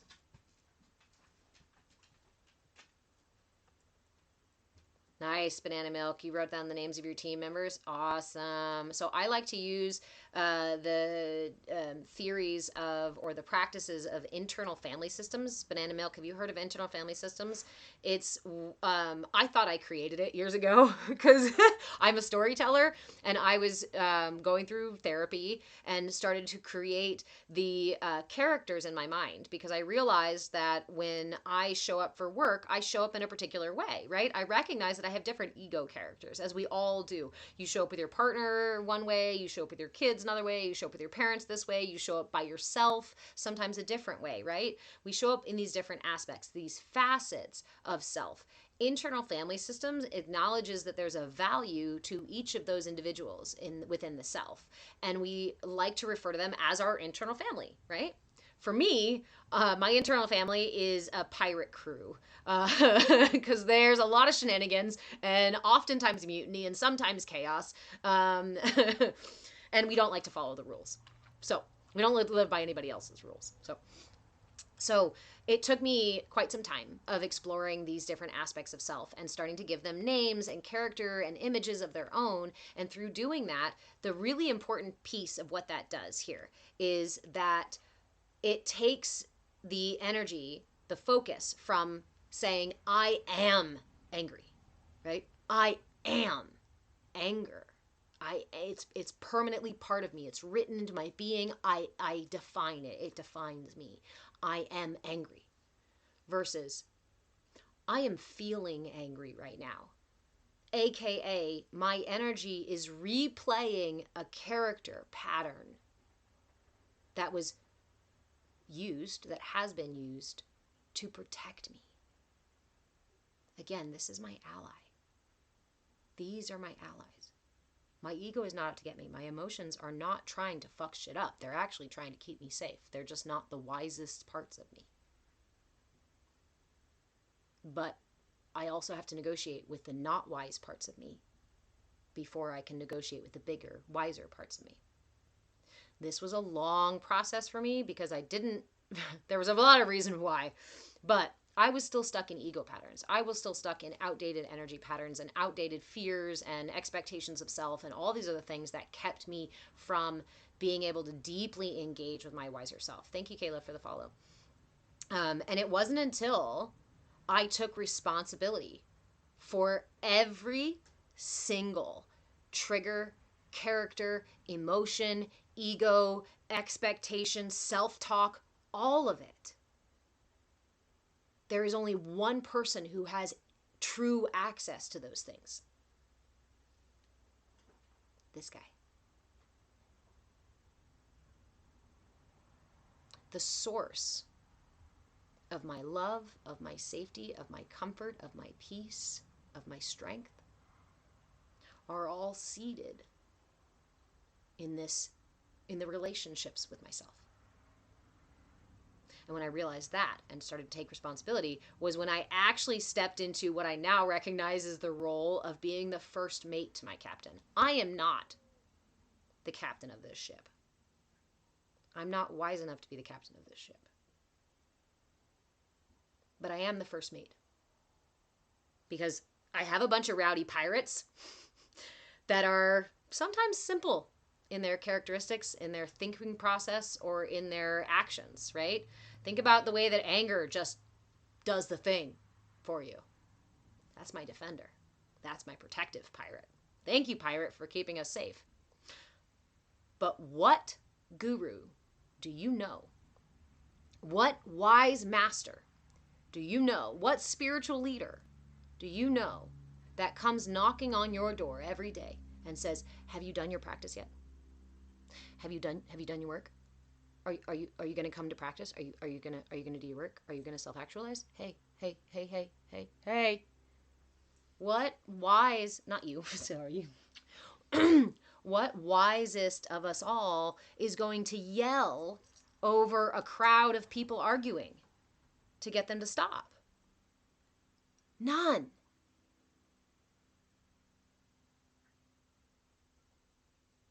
So if you're looking for the wisest part of you, but your mind is still super busy and your body is still triggered and reactive, then the likelihood is that wiser part of you is just sitting quietly, waiting for you to calm the chaos, for you to show up honestly, actually. We may get into meditation and we may sit for years in meditation without giving it our true focus. We may go to yoga or the gym or to church and not give it our true focus.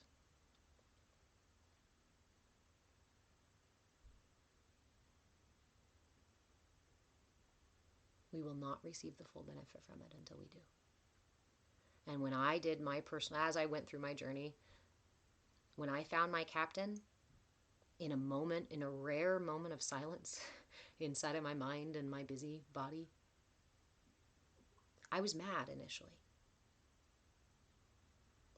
and felt a little indignant, right? Like, how dare you sit here and watch me struggle and watch me suffer this whole time? Why didn't you come save me? Why didn't you come help me? Because it's a choice.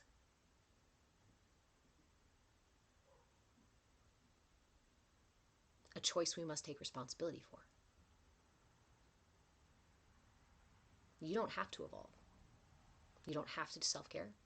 You don't have to manage your emotions. You don't have to develop any level of intelligence regarding external or internal experiences or details. You don't have to. That's a choice. And making that choice is about taking full responsibility for the choices you make and the actions you take each step as you move forward. Are there circumstances we can't control outside ourselves? Totally. Are we ever going to be able to control everything outside of ourselves? Nah. Not for you to do. Our deepest well of strength is in recognizing how many choices we really do have and recognizing how to cultivate our sense of purpose, our sense of authentic expression, how to uncover our true self, not just the one that was narrated for us early on in life, that we were told we should be. And that's what this entire year of classes is about. 2025 is our year that we are doing the Inner Light series. The Inner Light series goes every single month on a different layer of the energy body. In January, we talked about the aura and the energy body as a whole. In February, we spoke about the elements, the koshas, and the energy channels within the system. In March, which is now, we are talking about the minor lower chakras, the belly button chakras, the reproductive chakras, the knee chakras, the feet chakras, the earth chakra, the one that's below our feet, and the planetary chakras themselves. So at the end of March, we're going to talk about the planet itself and where the chakras are on the planet. In April, we're going to move into the root chakra. That means May is the sacral, June is the solar plexus, July is the heart, August is the throat, September the third eye, October the crown, November the minor chakras up here, the armpits, the tip of the nose, the tip of the chin, the shoulder ones, as well as the soul star above our head and our stellar chakras. That will be November. In December, I have a surprise for you. And if I can do my best, which I'm not good at keeping secrets, not surprise secrets, right? I have something special to offer in December. And if you stick around, you'll receive benefit from that. You'll receive the most benefit from what I offer in December if you actually start to do these practices and follow along with these classes. It's not required. You can still do the practices in December. But if you really want to get the most out of this month, the most out of these free classes and the free content that I'm posting and tools I'm sharing, go to patreon.com and get at Move a Change and get the Inner Light map. It's in the shop. It's a $5 download. I wanted to create a journal for this that would walk you through all the information, that would give you a daily journal with prompts and practices. And when I was creating this journal last year, I realized that it was becoming an epic, right? It was becoming an encyclopedia that I was trying to write. And I knew that if I created an encyclopedia and tried to share it, it would cost a lot more than I wanted it to. So I chose instead to make a 4-page PDF. You can download it once and copy it a million times over. You can you download it when you purchase it, and then you can print it off as many times as you need to, or you can fill it out online. What are these 4 pages? What are they for? You have 2 assessment pages, and then you have 2 practice pages. You have a daily assessment that's for, I woke up at this time, I drank water, here are the tasks I did, here's how I feel, writing, right? Details like that. The second self-assessment page is an image of the body at all 4 angles, front, back, and both sides, so that you can draw on your energy body, right? Draw, oh, my energy feels like this, or maybe there's stuff that's stuck here. You can put little X's and stripes on parts that hurt. You can put colors on parts that feel colorful and whatnot, so that we can get, right, everybody who, no matter how you like to assess, you can use those 2 pages. The other 2 pages are for keeping track of the practices I offer. The mudras, the mantras, the asanas, the herbs and stones, the nutrition tips, the any and everything else, right, that I may offer, the pranayama practices during this year. You use that page to write down the practice and what it's for, what it's about. Remember, if you ever forget or miss a practice, you can always comment on my content and I will make another video for you. All of my videos here in TikTok are open for download because this is free information for you to take home and keep with you.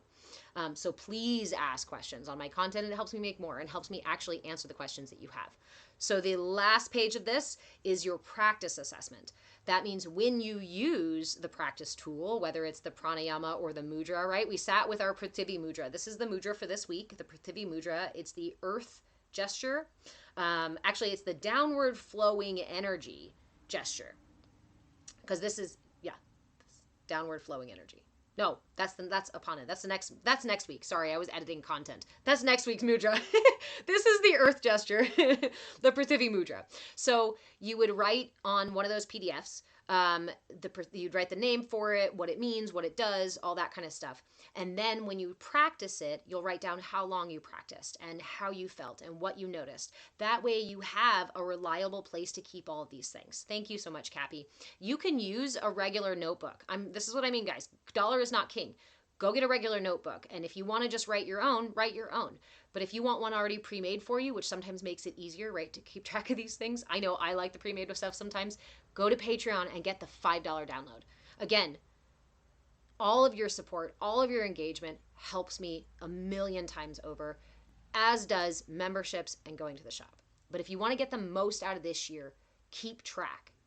Why is that going to be impactful? Are you going to have just a bunch of loose papers at the end of the year? No. There are run-of-the-mill books about chakras. There are courses you can take and things you can Google and videos you can watch, right? Thank you so much, Cappy. Where you can find standardized information about each of these tools, about each of these chakras, about your energy body. But where is there out there a book that tells you about your energy body?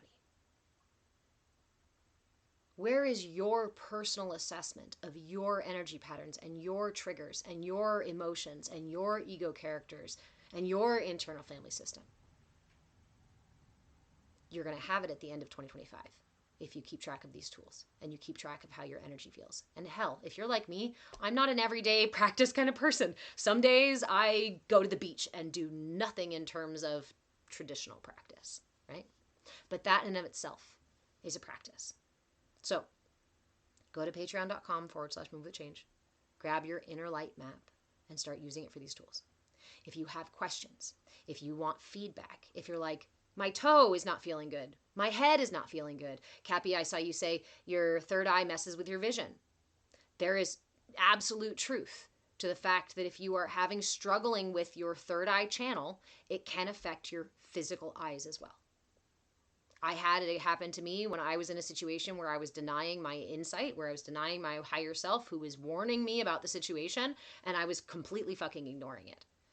And it took about 2 years in that situation, and I started losing my vision. I needed glasses 24/7. When I left that situation, I intensely recommitted to my practices, and I was able to get rid of the glasses. I still have them because on occasion I get disconnected too. It will affect your body. But this is an exchange. The gift here is that your body is the most dense part of you, right? This is the easiest part. If I am in my most ignorant state, I know at least that I've got a body. I can see, I can feel, I can touch this. I know it's here. Your body is the top stone on a stack of stones. You know, it's called a Caryn, C-A-R-Y-N, the stack of stones that are all balanced one on top of the other. The body is the top stone because if any of the other stones are out of balance, the top stone wiggles. That's why they say your body is your check engine light, right? Your body whispers. Yes, it really is, Kathy. But we are taught here in the West to ignore these things, to literally treat the symptom itself and just quiet the pain instead of finding the root cause of it. And the root cause may not be in the physical body. But in the West, we don't have a framework for that. We don't have.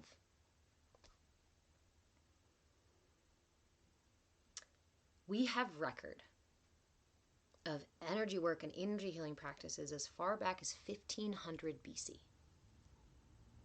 I find it a little bit asinine that Western medicine goes, nah, that's nonsense, while Eastern medicine is centered around this concept, while the most profound teachings of enlightenment and growth and personal development and things like that are entirely woven through. These are woven into our energy body and we are not just the physical self. We are not just the brain self. In fact, these are our most dense parts of myself. Kayla, any knowledge on ocular migraine, visuals, and spiritual meaning? I shy away from giving anybody direct meaning for their experiences because ultimately the big part of the way I teach, right, is to encourage everybody to cultivate their own inner guru. I'm not in your body. Through coaching, we can get a little deeper into terms of like energy readings and intuitive energy work and stuff like that. And you can access those pieces more. But I don't interpret directly, right? Because you are your own guru. Only you can really assess what's going on in your body. So let me offer you a practice that I love to use for this. And when I was first starting on really engaging with these different parts of myself, it was profoundly experience changing, path changing to be able to do this practice. So this is a two-handed practice. I don't have two pens on me. You take one pen or pencil or marker or whatever you feel like doing in each hand. With your dominant hand, write about the present conscious problem, right? So you're talking about an ocular migraine. Use that dominant hand to start writing about like a journal entry. Free form if you can, especially if you can do it without punctuation, but however you're going to write it with your dominant hand. Ocular migraines are so annoying. Why am I still having these? I feel like I've been trying all these things and I'm not understanding why. What's the meaning? Whatever it is that comes through, let it flow through your dominant hand. As soon, and this can take some practice, so be patient with the process. As soon as you hear a response, any kind of response, no matter how silly it sounds, how weird it sounds, how like, oh, what the fuck does that mean? It sounds. We might not always know right away, okay? As soon as you hear that response, use your non-dominant hand to write out that response. What this does, yes, it's going to be more awkward. Yes, it's going to be harder to write it. Yes, it's going to take longer to write it. But what that does is draw all of your attention and all of your focus into listening and repeating back, echoing what that response was from your body, from your subconscious self, from your higher self, from wherever source that you're receiving it from. Sometimes it's the body, sometimes it's my guides, sometimes it's a past part of me who's talking back to me from the past, right? We can access all of these through what I just call non-dominant hand writing, or both-handed writing. So I encourage you to, or automatic writing. Automatic writing from our spirit team, yes. The automatic writing I've heard is just the right hand. writing, or just your dominant hand. But this is using both hands so that we can really give that response much more time. And I agree, Cappy. Cappy's offering a suggestion on the base of your head, massaging the base of your head. So the base of the head is where your pineal gland is. Let's talk about the structure of the energy body really quick. We are at the end of class, so I am going to close up, but I want to give this one little feedback here, one little bit of information, especially when we're talking about different parts of the body and how our energy manifests in the body. Your root chakra and your crown chakra are the top and the bottom of the central energy channel that we have, right? Energy flows up and down through this. We also have our other, what I call our earthly chakras, the sacral, the solar, the heart, and the throat. All of these have a front and a directly behind it back. Issues in your back, or in your upper back, or in your neck, probably throat chakra related. Issues between your shoulder blades, that's the back of the heart chakra. This is often where the shadow self lives, or where the opposite of the energy, right? If my heart is a yin chakra, then the back of it is a yang chakra, is the yang side of it. So if my yin aspect, my receptive energy of my heart chakra feels closed off or tense or out of balance, I'll experience that in the front of my heart. If it's my yang energy or my ability to give out or act in love, that may be struggling and having difficulty. Because the meaning of these things, especially as unique as it is heavily up to interpretation, which is why I try not to jump right into it from this aspect. But if you want to get into coaching, we can dive deeper together for that. So front and back, the only one chakra that's different is the third eye. The front is here at the brow, and the back is down right there by the pineal gland. When we do things like toxify our body or not drinking enough water, things like smoking and alcohol and other stuff like this can calcify or essentially tighten up or narrow that pathway. Again, I don't talk about these as blocked ever as blocked. We're not talking in absolutes. If there is tension back there, working with the third eye is really powerful. Working with your access to subconscious self is what the message often is on, right, is what this side of the chakra is associated with, is working with. This is our access to higher self, our access to interacting with our guides or spirit or source or what have you, our captain, things like that. This is aspects of my subconscious self, of my shadow self, of the past self as may still live in my body or in my mind. Joey, great question. When meditating and a wonderful memory comes up, should I just smile and stay focused on breath? So again, one more thing, I swear, one more thing and we will go. Natalie, you're determined to either cure your own blindness or see through your third eye. Same, right? There's amazing stories about yogis being able to have an extrasensory vision because of these practices, right? And I'm curious, Natalie, have you tried Tritaka meditation since we spoke about it the other day? I really love the staring meditations, and I'm curious how it would be with your level of vision. Thank you, Joey. So the important part of mindfulness, I'm not even going to say meditation, of mindfulness, is aligning our intention with our attention.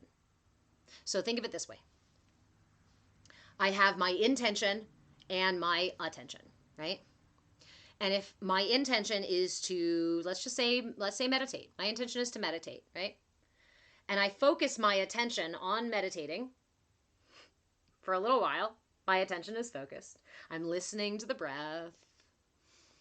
I'm staying present. I'm noticing the clouds of thoughts pass. Maybe I've gotten really good at meditation and things are just out here in the ether bubbling around. And then something grabs my attention. And it starts to pull it into a memory, a past memory. And maybe it's a good memory, maybe it's a bad memory. Judgment doesn't matter. But what's happening as soon as you attach to that is you're being pulled out of the present moment. When this happens, it creates surface tension in the brain. Think of choppy water. If there's choppy water, it's difficult for things underneath. There's more tension on the surface. It's difficult for things underneath to come up. Choppy water. When we calm that water, what happens is that there's less surface tension, and so things begin to bubble up, whether it be memories or fears, or I like to call them emotional farts or mental farts. Like, these are just expressions of energy that has been trapped underneath my conscious activity of my conscious mind. So this is why when we're in meditation, we want to focus intention with attention and keep it that way. Anytime my attention starts to get pulled off from my intention, I just bring it right back without a story, without judgment, without blame, without shame, without guilt, without none of it. Listening to the breath. Because it depends on your meditation, right? The purpose of mindfulness, at least, is to learn to intentionally quiet that surface tension so that the things that need to come up, that need to be released, can be released. I'm sorry, I'm going to give you another silly analogy. It's kind of like having to fart, but tightening your asshole. Sitting there with all tensed up, and you're like, nah, I'm not going to fart. This is the conscious mind. All day long, the conscious mind is like, hold it together. We're going to make it through. And your ego is involved, and your triggers, and your, wiring in your brain, and your prefrontal cortex, and the past and the future self, and the ego, and all of this is happening. It's all this chaos, whatever. We can do it.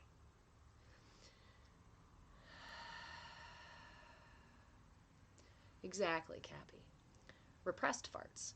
But what happens in your body when you hold in your farts or your belches?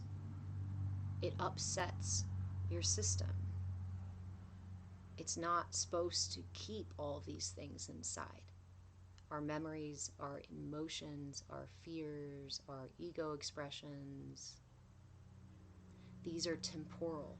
They are a rise and a fall, and they most often come up to be released.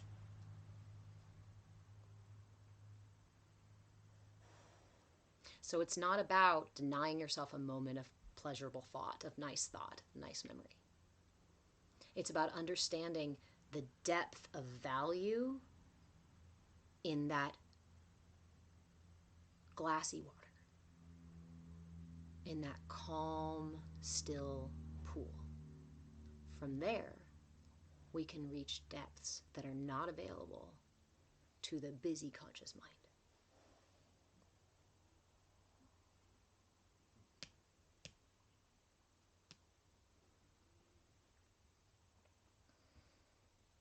Oh, you naturally do the Tridaka meditation. Ooh. I want to talk more about that with you in the Discord. You're very welcome, Joey. Please help cut the cords. Cappy, we wrap ourselves up, don't we? We bind ourselves. We often hold ourselves back. And not to say that we initially did it. Sometimes we get roped up as children again and again and again and again, and then we learn that that's just how I'm supposed to be. All twisted and discombobulated and fitting inside of a box that doesn't really fit me. That's normal to have all that pain. It's normal to be triggered. It's normal to not feel good every day. It's not. Not at all.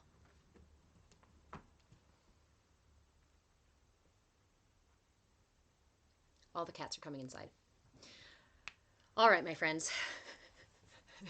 It is after 4, so I am going to go ahead and go. Dream Baby, I am on Monday, Wednesday, and Friday from 2 to 4 p.m. There is a schedule pinned at the top of my content. So feel free to download that schedule or to use it to inform your Google Calendar as to when classes are, set up notifications, or join our Discord. And in the Discord, you'll get notifications. 2 to 4 p.m. Pacific time, Monday, Wednesday, and Friday. And in our Discord, Monday, Wednesday, and Friday from 5 to 6 p.m. If you need any help finding memberships or content or asking questions, feel free to comment on my content so I can make you a video response if you want a video response, or just send me a message in TikTok or on YouTube, or in the Discord or on Patreon or wherever else you can reach me. Are you ready to go outside for a minute? I love you guys. I'll see you soon. Thank you so much for another fantastic Friday afternoon. Go follow me on patreon.com/move with change. Go follow me on youtube.com/move with change. Go grab yourself a membership so you can get access to replays and you can get access to our Wednesday night Kundalini full yoga class. All right. Dog says we got to go. I love you too. I'll see you soon.